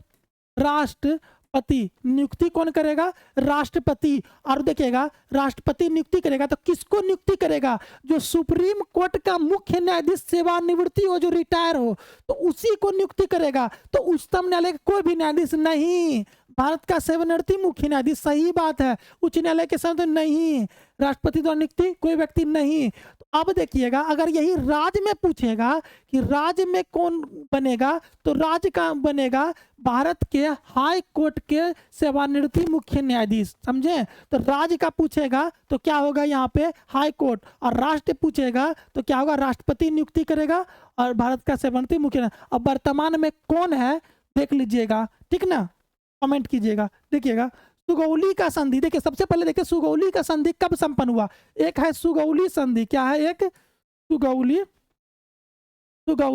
एक है सुगौली का संधि, और एक होता है संगोला की संधि। मन में बार बार प्रश्न क्या आएगा, सुगौली की संधि और एक होता है संगोला की संधि। संगोला की संधि 1750, सुगौली की संधि 1816। एकदम कोई कंफ्यूजन नहीं होना है, कंफ्यूजन तो होना ही नहीं है। सुगौली की संधि 1816, संगोला की संधि 1750। संगोला की संधि मराठा साम्राज्य में किया गया था, राजा राम द्वितीय, किसमें, किसके बीच, राजा राम द्वितीय और बालाजी बाजीराव के बीच सुगौला का संधि 1750 में और 1816 में नेपाल के गोरखा 1816 में संगोली की संधि गोरखा और अंग्रेजों के बीच कौन सा संधि हुआ था। एग्जाम में बार बार प्रश्न पूछा जाता था, बिहार एसआई में भी ये क्वेश्चन पूछा गया है कि सुगौली का संधि किसके बीच किया गया। तो सुगौली का संधि 1816, संगोला की संधि 1750, कोई कंफ्यूजन नहीं, ठीक ना। 86 का बी। अब नेक्स्ट क्वेश्चन देखते हैं, निम्न में कौन सी संस्था भारत का राष्ट्रीय लेखा संख्या तैयार करने के लिए उत्तरदायी। CSO सेंट्रल स्टेट ऑर्गेनाइजेशन भी, और इसको कभी कभी सेंट्रल स्टेट ऑफिस भी बोला जाता है, ठीक ना। स्थापना कब हुआ था 1951। और यही जो है राष्ट्रीय आय तैयार कौन करता है, CSO। राष्ट्रीय आय कौन तैयार करेगा, CSO। और यही CSO जो है GDP कौन तैयार करता है, एग्जाम में पूछा जाता है, CSO। तो इसका आंसर क्या होगा 87 का ए। बहुत ज्यादा इंपॉर्टेंट क्वेश्चन है। राष्ट्रीय आय कौन, CSO। GDP कौन तैयार करेगा, CSO। नेक्स्ट, पिछले कोई एग्जाम में भी पूछा गया था। नेक्स्ट देखते हैं, नेक्स्ट है प्रथम अंगल बर्मा युद्ध। देखिएगा, अंगल बर्मा का मतलब होता है वर्तमान में म्यांमार है। बर्मा क्या है, म्यांमार है।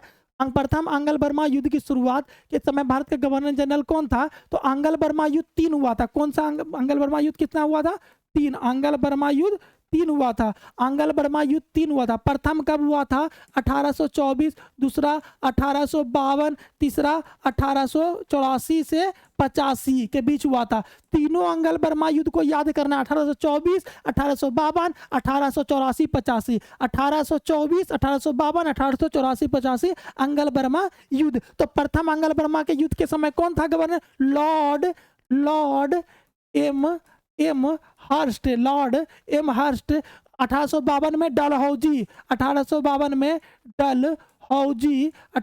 में डलहौजी, 1884-85 में डफरिन, 1800 लॉर्ड डफरिन। तो बहुत इंपॉर्टेंट क्वेश्चन है। प्रथम अंगल बर्मा युद्ध की शुरुआत के समय भारत का गवर्नर जनरल कौन था, तो 1824 में लॉर्ड हेमहर्स्ट, 1852 में लॉर्ड डलहौजी, 1884-85 में लॉर्ड डफरिन। 3 अंगल बर्मा युद्ध था। और एक क्वेश्चन बार बार पूछा क्या जाता है कि अंगल बर्मा को भारत में कब से अलग कर दिया गया, बर्मा को भारत से कब अलग कर दिया गया। तो इसका आंसर होगा 1935 ईस्वी का अधिनियम में बर्मा को भारत से अलग कर दिया गया। बर्मा को भारत से क्या कर दिया, बर्मा को अलग कर दिया गया 1935। इससे 3-4 क्वेश्चन बन गया, बहुत ज्यादा इंपॉर्टेंट क्वेश्चन है। तो इसका आंसर क्या हो जाएगा 88 का ए। अब नेक्स्ट देखते हैं, बिहार में नवीनतम आर्थिक सर्वे के अनुसार बिहार है, देखिएगा राजस्व घाटा। बिहार क्या है, राजस्व घाटा। लेकिन हम बात करते हैं कि राजस्व घाटा क्या होता है, क्या बात करते हैं कि राजस्व घाटा क्या होता है। तो सबसे पहले हम जानेंगे कि राजस्व घाटा का मतलब होता है आप जितना भी कमाते हैं उससे ज्यादा खर्चा करते हैं, यानी कि आमदनी अठन्नी और खर्चा रुपया, उसको क्या कहेंगे, राजस्व। मतलब कुल राजस्व आय में कुल राजस्व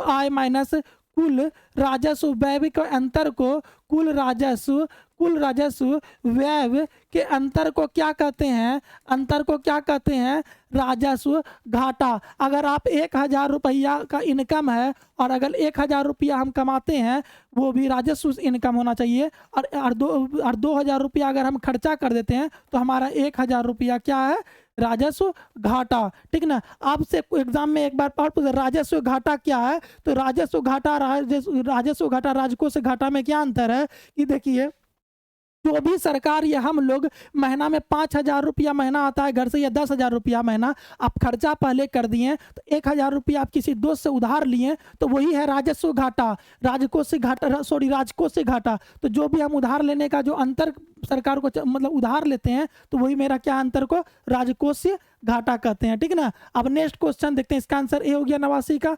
अब देखिएगा नेक्स्ट क्वेश्चन है, उच्च न्यायालय के न्यायाधीश की नियुक्ति कौन करता है। देखिएगा सबसे पहले बात करते हैं, इससे बार प्रश्न, उच्च न्यायालय के न्यायाधीश की नियुक्ति हो या उच्चतम न्यायालय के न्यायाधीश की नियुक्ति हो, क्या बोले हम, उच्च न्यायालय की न्यायाधीश की नियुक्ति हो या उच्चतम न्यायालय की नियुक्ति हो, दोनों क्या करेगा, राष्ट्रपति। उच्च न्यायालय के न्यायाधीश की नियुक्ति हो या उच्चतम न्यायालय की न्यायाधीश की नियुक्ति हो, ये दोनों कौन करेंगे, राष्ट्रपति। लेकिन हम एक चीज का जानते हैं, देखिएगा एक चीज हम देखते हैं कि उच्च न्यायालय के न्यायाधीश की नियुक्ति कौन करता है, राष्ट्रपति। उच्च न्यायालय की न्यायाधीश की नियुक्ति कौन करता है? राष्ट्रपति। उच्च न्यायालय की न्यायाधीश की नियुक्ति अनुच्छेद 217 के अनुसार। कितना अनुच्छेद के अनुसार? 217। अनुच्छेद 217 याद रखिएगा। कितना अनुच्छेद के अनुसार? 217। अनुच्छेद 217 के अनुसार उच्च न्यायालय के न्यायाधीश की नियुक्ति करता है। अगर यही पूछ दिया शपथ कौन दिलाएगा, शपथ अगर पूछ दिया गया शपथ कौन दिलाएगा, उच्च न्यायालय के न्यायाधीश की नियुक्ति कौन करता है? तो राष्ट्रपति। कितना अनुच्छेद के अनुसार? 217। अगर शपथ कौन दिलाएगा तो देखिएगा उच्च न्यायालय के न्यायाधीश को शपथ राष्ट्रपति तो दिलाने नहीं आएगा, क्योंकि भारत में 28 राज्य है और 28 राज्य है। अगर राष्ट्रपति को शपथ ही दिलाना रहे तो पता चलेगा कि बार बार राष्ट्रपति का काम क्या होगा? शपथ ही दिलाना होगा। तो इसको राज्यपाल। शपथ कौन दिलाएगा?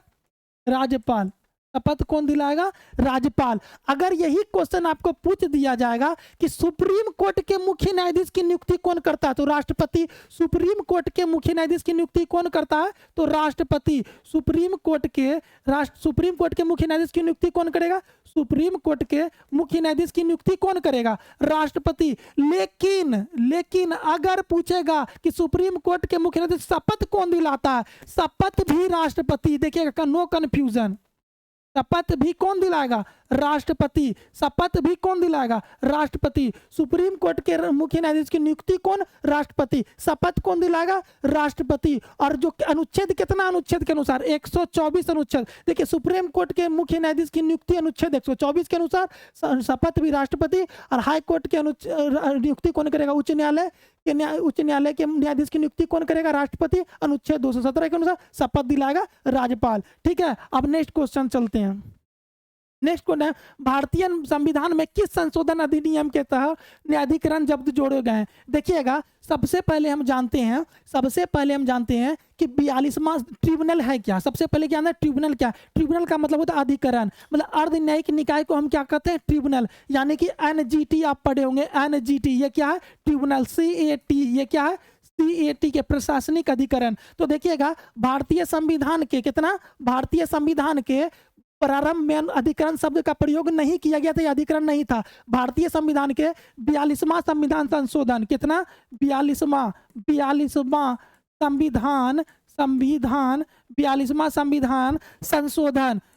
संविधान संशोधन कब हुआ था? बताइए, कब हुआ था? 42वां संविधान संशोधन कब हुआ था? 1976 में। कब हुआ था? इसको लघु संविधान भी कहा जाता है, क्योंकि इस समय बहुत कुछ जोड़ा गया था। 42वां संविधान 1976 में अधिकरण को जोड़ा गया। अधिकरण को जोड़ा तो भाग 14 का को और 14 का खो बनाया। एग्जाम में पूछ देगा कि 14 का को और 14 का खो किससे संबंधित है? तो अधिकरण से है। तो भारतीय संविधान में किस संशोधन अधिनियम के तहत अधिकरण जोड़े गए? तो 42वां संविधान संशोधन। कितना है? 14 का क और 14 का ख। और अनुच्छेद पूछ दिया गया तो अनुच्छेद कितना है? तो आप देखिएगा, अनुच्छेद जो है लगभग 323 का क होगा। ठीक ना? 323 का क। अब देखिएगा, 44वां संविधान में संशोधन में पता है कि हमारा संपत्ति का अधिकार को कानूनी अधिकार कर दिया गया। अब 35वां संविधान संशोधन सिक्किम से संबंधित है, तो इसका आंसर क्या होगा? 91 का ए। अब नेक्स्ट क्वेश्चन देखते हैं। नेक्स्ट, प्रकाश ग्रही कोशिकाएं शलाका उपस्थित होती है रेटिना में। किसमें? रेटिना में। 92 का सी। अब नेक्स्ट, अनुच्छेद 339 का ए प्रमाण। हमको आपको बताए थे कि 42वां संविधान संशोधन 1976 को लघु संविधान भी किया जाता है, क्योंकि इसमें बहुत सारा शब्द जोड़ा गया है। तो इसका आंसर होगा समान न्याय निःशुल्क संहिता जोड़ा गया।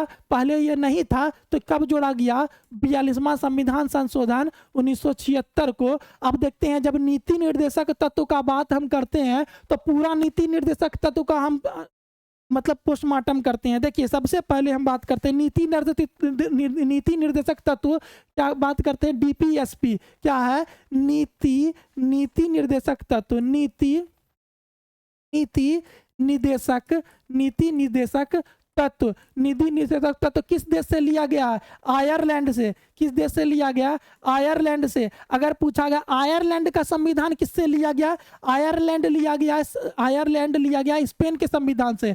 और आयरलैंड के संविधान और आयरलैंड से भारत लिया गया। और भाग कितना में है? भाग 4 में है। भाग 4 में नीति निर्देशक तत्व का उल्लेख किया गया। अगर पूछ दिया जाए अनुच्छेद, अनुच्छेद कितना है 36 से 51 मेरा क्या है नीति निर्देशक तत्व है। भाग 4 में नीति निर्देशक तत्व है। आयरलैंड का संविधान से लिया गया।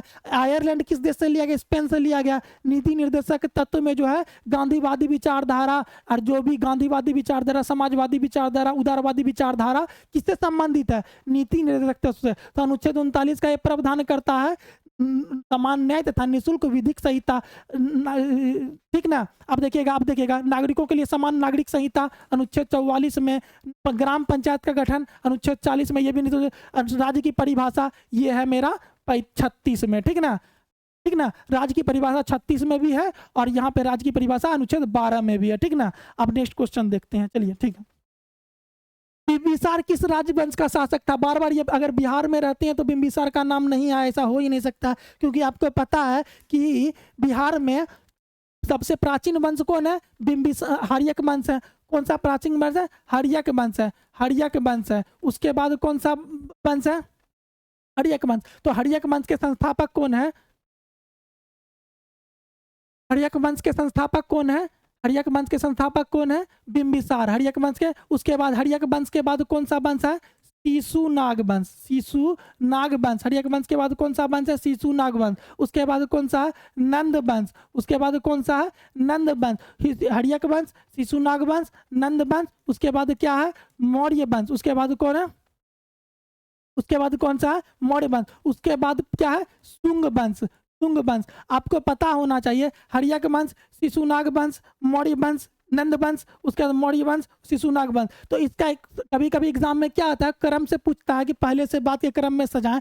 तो आप सबसे पहले याद रखिएगा इसका क्या कोड हम कर लेते हैं? हसीना मान जाएगी। देखिए हसीना, हसीना, हसीना मान जाएगी।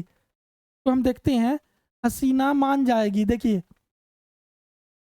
हसीना मान जाएगी, ठीक ना, हसीना मान जाएगी, ठीक ना। उसके बाद तो हो से हर्यक, सी से शिशुनाग, न से नंद और मौ से मौर्य। सबका राजधानी हर्यक वंश का पहले राजधानी कहाँ था? राजगिरी। उसके बाद क्या हुआ? राजगिरी था। बाकी शिशुनाग का वैशाली, शिशुनाग का वैशाली, शिशुनाग का वैशाली। इसका पाटलिपुत्र, इसका भी पाटलिपुत्र, ठीक ना, ठीक है। अब नेक्स्ट क्वेश्चन, तो इसका आंसर क्या हुआ? बिंबिसार राजवंश का शासक था हर्यक राजवंश। तो आंसर डी। अब नेक्स्ट देखते हैं निम्नलिखित किस पर मुख्यतः शीत ऋतु में वर्षा होती है? आपको पता होना चाहिए भारत में कौन सा ऋतु में वर्षा होती है। भारत में तो अभी तो ही वर्षा का ऋतु है ना। मानसून कब आता है? जून में, 15 जून से मानसून आ जाती है। तो गर्मी ऋतु में भारत में क्या होती है? वर्षा होती है। लेकिन कुछ ऐसा प्रदेश है जहाँ शीत ऋतु में वर्षा होती है। अब भारत में ऐसा कौन सा प्रदेश है जो शीत ऋतु में वर्षा होती है? लौटती हुई मानसून, मतलब तमिलनाडु में, भारत में तमिलनाडु में शीत ऋतु में वर्षा। लेकिन एग्जाम में इसमें पूछा है निम्नलिखित प्रदेशों में किसमें मुख्यतः शीत ऋतु में वर्षा होती है? भूमध्य सागरीय प्रदेश, सवाना घास भूमि प्रदेश, उष्णकटिबंध प्रदेश, मानसून एशिया प्रदेश, ठीक ना। तो हम सबसे पहले जानते हैं, देखिए सबसे पहले जानते हैं कि भूमध्य सागरीय प्रदेश क्या होता है। ये देखिए मेरा ये पृथ्वी है, ये मेरा क्या है? पृथ्वी है, ये मेरा पृथ्वी है, ठीक ना। एक मिनट,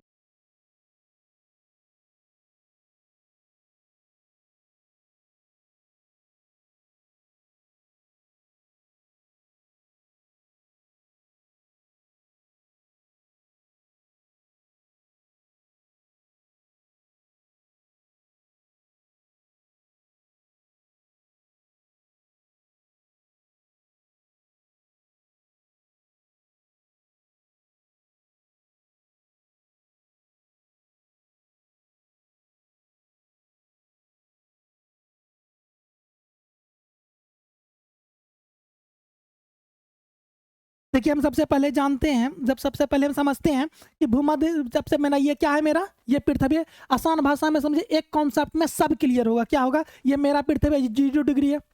अब देखिएगा 0 डिग्री से ऊपर की ओर 30 से 40 डिग्री के बीच, 30 से 40 डिग्री के बीच, 30 से 40 डिग्री के बीच यहाँ पे एक भूमध्य सागर है।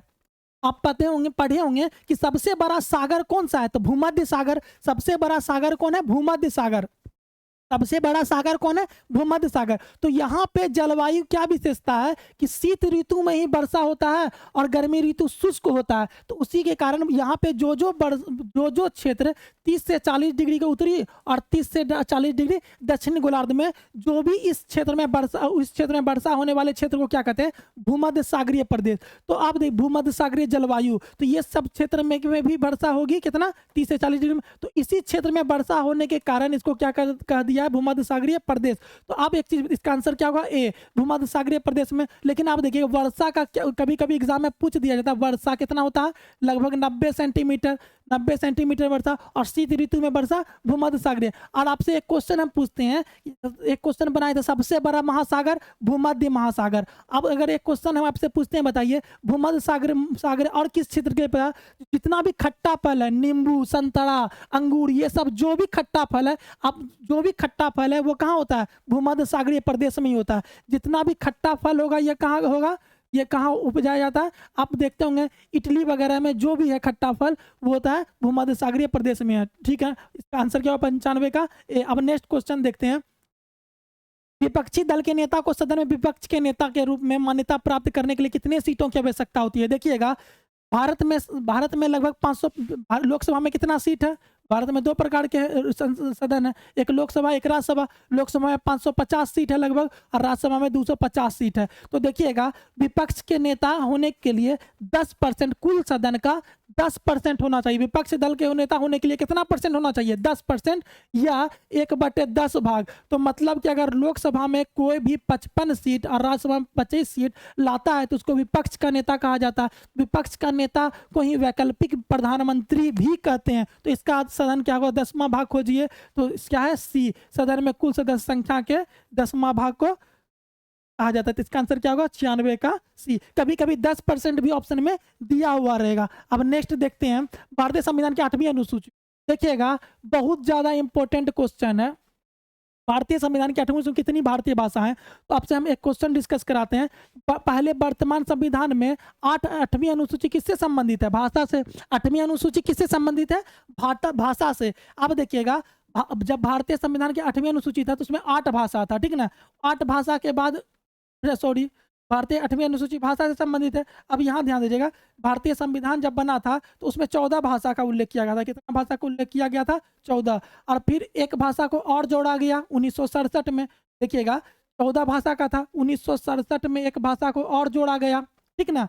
अब उसके बाद एक भाषा को और जोड़ा गया, 3 भाषा को और जोड़ा गया। कब? 1992 में 3 भाषा को और जोड़ा गया।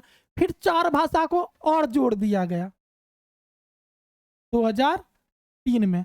अब देखिएगा तो 1967 में कौन भाषा जोड़ा गया था? 1967 में जोड़ा गया था, 1967 में सिंधी। 1967 में सिंधी। 1900 एकदम आराम से याद करवा देंगे, एकदम कोड के साथ याद करवा दे, जिंदगी में कभी ना भूलिएगा, ठीक ना? देखिएगा 1992 में कौन सा भाषा सुना गया था? इसको याद रखेंगे, नेपाली, नेपाली, मणिपुरी, नेपाली, मणिपुरी, कोंकणी, नेपाली, मणिपुरी, कोंकणी। कब जोड़ा गया था? 1992 में। तो इसको याद रखें, नमक, नो मो को नमक, नो मो को नमक। नमक को कब जोड़ा गया था? 1992 में। नेपाली, मणिपुरी, कोंकणी और सिंधी को 1967 में। और 2003 में 4 भाषा को जोड़ा गया था। कौन 4 भाषा था? बोडमास, बोड मास। कौन भाषा है? बोडमास। मतलब बोडो, बोडो, डोंगरी, बोडो, डोंगरी, मैथिली, बोडो, डोंगरी, मैथिली और संथाली। ये भाषा को कब जोड़ा गया था? 2003 में। और कभी कभी क्या होता है, संविधान संशोधन पूछ लिया जाएगा। क्या पूछेगा? संविधान संशोधन। तो सीधी बात है 21वां संविधान संशोधन। देखिएगा 21वां संविधान संशोधन 1967 में, 21वां संविधान संशोधन 1967 में, 21वां संविधान संशोधन 1972 में, 71वां संविधान संशोधन 2003 में, 92वां संविधान संशोधन, ठीक ना। 21वां संविधान संशोधन 1967 के अनुसार सिंधी को जोड़ा गया। 71वां संविधान संशोधन 1992 के साथ नेपाली, मणिपुरी, कोंकणी को जोड़ा गया। 92वें संविधान संशोधन 2003 में बोडो, डोंगरी, मैथिली, संताली को जोड़ा गया। इससे कोई भी टॉपिक नहीं छूटेगा, कभी भी एग्जाम में आएगा तो आपको याद करना है। नमक, बोर्ड मास, नमक 1967, 1992, 2003, 71वां संविधान संशोधन, 71वां संविधान संशोधन, 92वें संविधान संशोधन, ठीक ना। तो इसका क्या आंसर भाषा 8वीं सूची में कितनी भाषा का है? 22 भाषा है। कितनी भाषा? 22। हम नेक्स्ट क्वेश्चन देखते हैं। भारत का पहला चंद्र अभियान, भारत का पहला चंद्र अभियान 1 किस स्थान से लॉन्च किया गया था? तो आप देखिएगा श्रीहरिकोटा 2008 में, श्रीहरिकोटा 2008 में। Next question. यूनेस्को शांति पुरस्कार 2022 दिया गया एंजेला मार्कर। आपको पता होगा जर्मनी का पूर्व चांसलर कौन रही है? Angela marker. तो आंसर क्या होगा इसका? ए 99 का, ए 99 का, ए एंजेला मार्कर। यूनेस्को शांति पुरस्कार किसको दिया? Angela marker. अब नेक्स्ट क्वेश्चन देखते हैं। निम्नलिखित तो कौन सा विभाग गृह विभाग के अंतर्गत आता है? देखिएगा गृह मंत्रालय का मतलब होता है गृह मंत्री। गृह मंत्री, गृह मंत्री नाम आते ही पता चल जाता है कि भारत के वर्तमान में गृह मंत्री कौन है? अमित शाह। वर्तमान में गृह मंत्री कौन है? अमित शाह। अब प्रथम गृह मंत्री कौन थे? प्रथम गृह मंत्री कौन था? प्रथम गृह मंत्री सरदार वल्लभ भाई पटेल। कौन थे? सरदार वल्लभ भाई पटेल। इसी को हम लोग क्या नाम जानते हैं? लौह पुरुष। क्या जानते हैं? लौह पुरुष। सरदार वल्लभ भाई पटेल को हम क्या जानते हैं? लौह पुरुष को। लेकिन अब क्वेश्चन बन रहा है कि प्रथम गृह मंत्रालय के अंदर कौन कौन विभाग होता है? तो गृह मंत्रालय के अंतर्गत देख लीजिएगा विभाग, गृह मंत्रालय के अंदर, गृह मंत्रालय के अंदर विभाग देखिएगा, गृह मंत्रालय के अंदर विभाग। तो गृह मंत्रालय के अंदर भी विभाग जगह बहुत ज्यादा एग्जाम इंपॉर्टेंट ओपन है, क्वेश्चन है। बीएसएससी में भी ये पिछले साल पूछा गया था। देखिए सीमा संबंधित विभाग, सीमा विभाग, सीमा विभाग। आपको पता होगा कि जो भी अर्धसैनिक बल है, बीएसएफ है और आईटीबीपी है, बीएसएफ है, सशस्त्र सीमा बल है, सीआरपीएफ है, ये सब किसके अंतर्गत आता है? गृह मंत्री के अंतर्गत। सीआरपीएफ वो सब किसके अंदर आएगा? गृह मंत्री के अंतर्गत। अब देखिएगा जो भी मतलब उसका आंतरिक सुरक्षा, सीमा विभाग के बाद आंतरिक सुरक्षा। आंतरिक सुरक्षा का मतलब होता है इंटरनल सिक्योरिटी। भारत के भीतर जो भी दंगा होगा या किसी भी चीज का होगा, अभी फिलहाल में जो भी दंगा हुआ था बिहार शरीफ में, बिहार में, तो उसका कौन उत्तरदायित्व दंगा का? तो गृह विभाग, ठीक ना। तो गृह विभाग, तो सीमा संबंधित विभाग, आंतरिक विभाग, ठीक ना, गृह विभाग हो गया। अब देखिएगा राज्य विभाग, राज्य विभाग, राज्य विभाग किससे संबंधित है? गृह मंत्रालय के, गृह मंत्रालय से। अब देखिएगा राजभाषा, राजभाषा भी किससे संबंधित है? राजभाषा किससे संबंधित है? यह भी राजभाषा किससे संबंधित है? राजभाषा, यह भी है गृह विभाग के अंतर्गत आता है। तो अब देखिएगा गृह विभाग आता है, आंतरिक सुरक्षा आता है, राज्य विभाग आता है। लेकिन अगर पूछ देगा क्या कानून व्यवस्था विभाग? कानून मंत्रालय के अंतर्गत आता है। तो निम्नलिखित में कौन सा गृह मंत्रालय के अंतर्गत आता है? सीमा विभाग, आंतरिक सुरक्षा, राज्य विभाग, राजभाषा विभाग, ठीक ना। नेक्स्ट क्वेश्चन देख। शिवाजी और जयसिंह के बीच पुरंदर की संधि किस वर्ष हुई थी? शिवाजी और जयसिंह के बीच 1665 में कौन सी संधि हुई थी? शिवाजी और जयसिंह के बीच पुरंदर की। 1775 में सूरत की संधि हुई। 1775 में सूरत की संधि, 1665 में पुरंदर की संधि। 101 का ए आंसर क्या होगा? ए आंसर ए, 101 का ए। अब नेक्स्ट देखते हैं।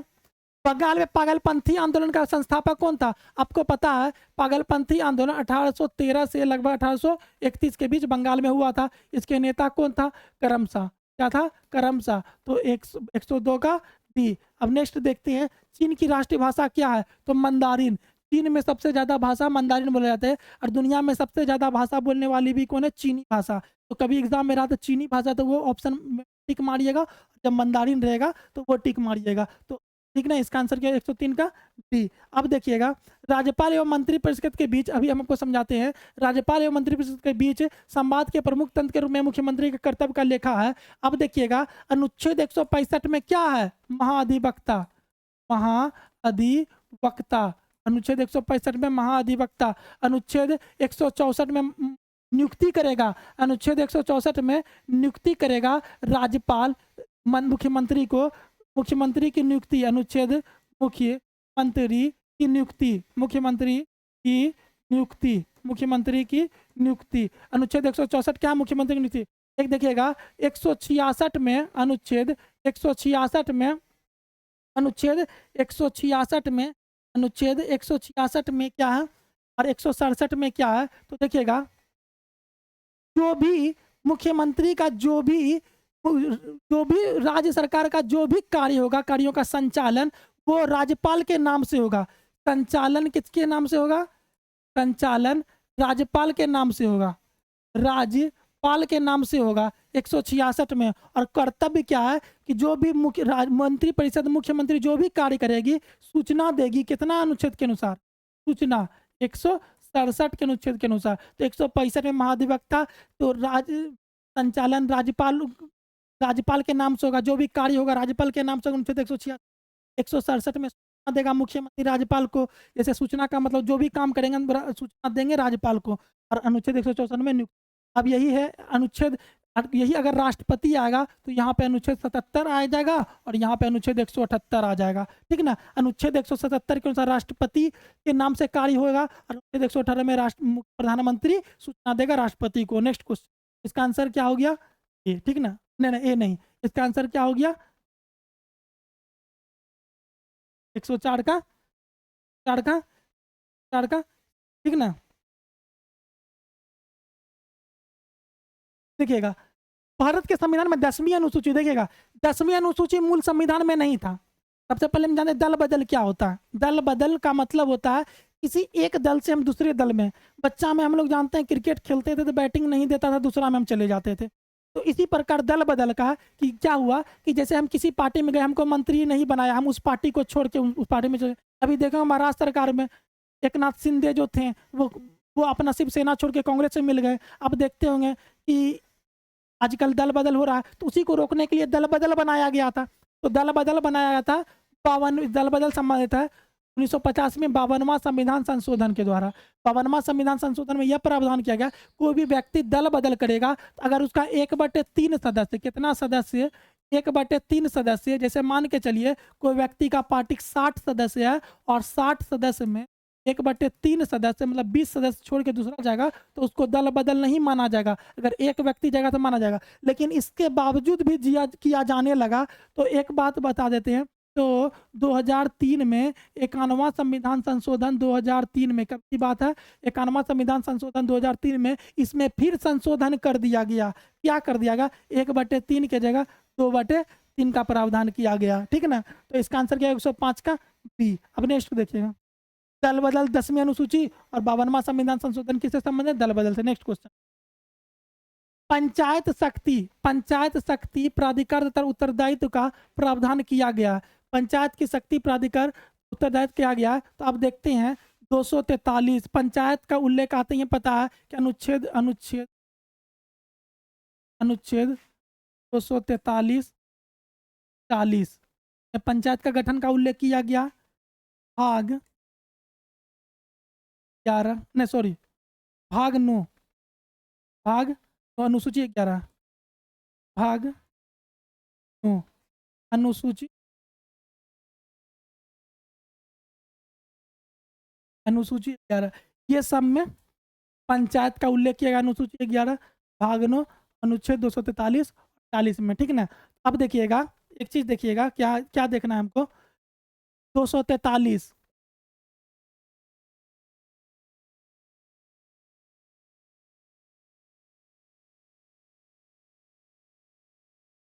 243 का 243 D F A L M N O 1 2 3 4 5 6 7 8 9 10 11 12 13 14 15 अनुच्छेद को याद कर लीजिएगा तो पंचायत से कभी एग्जाम में देगा नहीं। सबसे पहले देखिएगा ये मतलब होता है, एक में आया ग्राम सभा। ग्राम सभा ये क्या है? ग्राम सभा। बी गठन, आराम से याद रखिएगा, कोड हम कर देते हैं। बी बनाना, बी से क्या हो गया? बनाना, कोई भी चीज बनाना था मतलब गठन। सी को इंग्लिश में होता है कंस्ट्रक्शन मतलब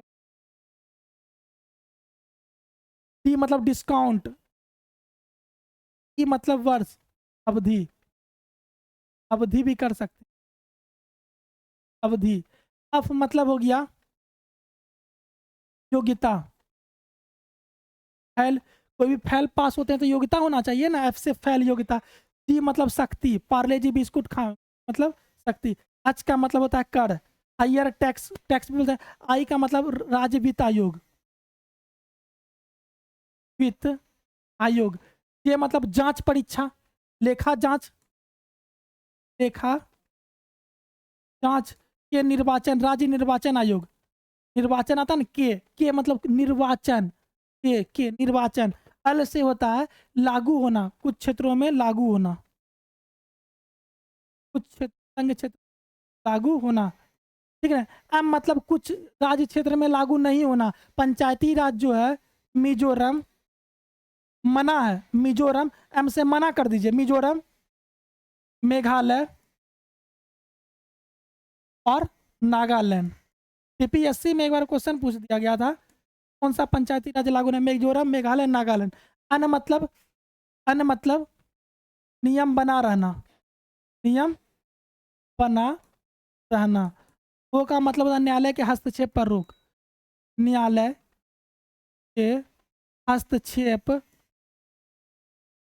पर रोक। तो देखिएगा, ए मतलब हो गया ग्राम सभा, बी का मतलब हो गया गठन, सी का संरचना, डी से डिस्काउंट, ई से ईयर मतलब ई से वर्ष कर सकते हैं, एफ से योग्यता फैल पास, जी से शक्ति, एच से कर, एच से कर कोई, आई से वित्त आयोग, जे से जांच परीक्षा, जे से जांच, के से निर्वाचन, निर्वाचन के से निर्वाचन आयोग, राज्य निर्वाचन आयोग का उल्लेख है 243 के। एल से लागू होना, कुछ क्षेत्र में संघ राज्य क्षेत्र में लागू होना। एम मतलब मेघालय, एम से मना है, कुछ राज्य क्षेत्र में मना है, पंचायती राज नहीं हुआ, तो मेघालय, मिजोरम, नागालैंड। एन का मतलब नियम बना रहना, ओ का मतलब हो गया, ओ का मतलब हो गया, ओ का मतलब हो गया 243 रोक, न्यायालय के हस्तक्षेप पर रोक। तो अब देखिएगा, ओ खो गो घो अंगो चौ छ, क्या होगा तो हिंदी 106 का। आप इसको आराम से कॉपी में लिखिए और बार बार रिवीजन कीजिए और लिख लीजिए, एकदम बहुत इंपॉर्टेंट, बार बार आता ही, ठीक ना। हमने म्यांमार का पुराना नाम क्या था, बर्मा। म्यांमार का पुराना नाम क्या था, बर्मा। श्याम किसका था, थाईलैंड। निप्पन किसका था, जापान का पुराना नाम क्या था, जापान का पुराना नाम क्या, निप्पन। इराक का पुराना नाम मेसोपोटा, ईरान का पारसिया। तो अब जान गए म्यांमार का पूरा नाम क्या था, Burma. Siam Thailand, Nippon Japan, Iraq Mesopotamia, Iran Persia. Sri Lanka का पुराना नाम क्या था, जल्दी बताइए, सिलोन। चलिए ठीक है, नेक्स्ट क्वेश्चन। भारत में मिड डे मील योजना कब प्रारंभ की गई, एकदम 15 अगस्त 1995, 15 अगस्त 1995। और 15 अगस्त 1995 से ही अमजी सीरीज चलाया गया, महात्मा गांधी। नोट जो होता है, नोट में महात्मा गांधी का फोटो कब लगा, महात्मा गांधी का फोटो कब से लगा नोट में, 15 अगस्त 1995 से। नेक्स्ट क्वेश्चन को देखते हैं। नेक्स्ट मीनिंग कौवा की, देखिए कौवा नाम आते हैं हमें कॉफी, कौवा का मतलब क्या हुआ, कॉफी। सबसे ज्यादा कहाँ होता है, किस देश में, ब्राजील। सबसे ज्यादा कॉफी कहाँ होता है, कॉफी सबसे ज्यादा कौन सा देश में, ब्राजील। सबसे ज्यादा किस देश में, देश ब्राजील। राज्य कर्नाटक, राज्य कर्नाटक, देश ब्राजील। और कौन सा किस्म सबसे ज्यादा होता है भारत में उत्पादन, अरेबिका। 109 का ए। नेक्स्ट देखिएगा, पहला राष्ट्रीय उद्यान, हेली राष्ट्रीय उद्यान। हेली राष्ट्रीय उद्यान को ही जिम कॉर्बेट राष्ट्रीय उद्यान कहते हैं, हेली राष्ट्रीय उद्यान 1936। कौन सा नदी बहती है, कौन सा नदी बहती है राष्ट्रीय जिम कॉर्बेट नेशनल पार्क से, रामगंगा। मैं पूछ देगा, रामगंगा। और आपको पता होगा कान्हा राष्ट्रीय उद्यान, एमपी। काजीरंगा राष्ट्रीय उद्यान, असम। गिर राष्ट्र असम, काजीरंगा एक सिंह के लिए गेंडा, एक सिंह का गेंडा कहाँ, काजीरंगा राष्ट्रीय उद्यान। गिर राष्ट्रीय उद्यान गुजरात, गिर राष्ट्रीय उद्यान गुजरात। आंसर क्या होगा भारत में राष्ट्रीय पहला राष्ट्रीय उद्यान कौन है, जी कॉर्बेट पार्क। चलिए इसका डी। नेक्स्ट क्वेश्चन देखते हैं, यूनेस्को द्वारा घोषित अंतर्राष्ट्रीय मातृभाषा दिवस किस तारीख को मनाया जाता है, 21 फरवरी। नेक्स्ट क्वेश्चन को देखते हैं, भारत का सबसे बड़ा रबर बांध। तो रबर बांध जानते हैं हाल फिलहाल में चालू किया गया रबर डैम, तो फल्गु। और फल्गु नदी में ही माता बुद्ध को ज्ञान की प्राप्ति किनारे हुई थी, तो फल्गु यहाँ पे गया में फल्गु नदी 112 का डी। अब देखिए बक्सर विद्रोह, बक्सर विद्रोह का संबंध कब था? 1899 से 1901 के बीच हुआ था बक्सर विद्रोह। कहाँ हुआ था? चीन में, एकदम लिख लीजिए। नेक्स्ट क्वेश्चन देखते हैं। बिहार में सोशलिस्ट पार्टी, देखिए अगर आप बिहार का तैयारी करते हैं ये क्वेश्चन को एकदम रट लीजिए। अगर बिहार का स्टूडेंट है, अगर आप बिहार में किसी चीज का भी कमीशन की तैयारी करते हैं, रट लीजिए। बिहार सोशलिस्ट पार्टी का गठन गठन कब हुआ था बिहार में सोशलिस्ट पार्टी का? 1934 में। कहाँ हुआ था? पटना। अध्यक्ष कौन थे और सचिव कौन थे? बार बार इसी में कंफ्यूजन होगा, आज कोई कंफ्यूजन नहीं होना है। ओ से अध्यक्ष, ओ से आचार्य नरेंद्र देव। ओ से अध्यक्ष, ओ से आचार्य नरेंद्र देव। सचिव जय प्रकाश। ठीक ना? तो 114 का। हम नेक्स्ट क्वेश्चन देखते हैं। सैंधव लिपि के लेखन दिशा कौन सी है? देखिए सैंधव लिपि पहला जो है दाएं से बाएं लिखा जाता था, उसके बाद बाएं से दाएं। इसका आंसर क्या होगा? डी। लेकिन अगर पूछेगा बाएं से दाएं एक लिपि है जिसका नाम है ब्राह्मी लिपि। ब्राह्मी लिपि कौन सी दिशा में लिखी जाती है? बाएं से दाहिने। ब्राह्मी लिपि बो से बाएं से दाहिने, बो से ब्राह्मी, बो से बाएं से दाहिने, और सैंधव लिपि दाहिने से बाएं। अब नेक्स्ट क्वेश्चन, इसका आंसर क्या होगा 115 का?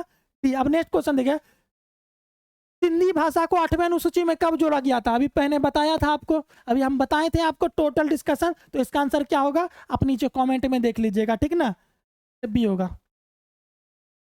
संगम साहित्य में व्यापारिक वर्ग जाना जाता है, देखिए बहुत ज्यादा इंपॉर्टेंट क्वेश्चन है।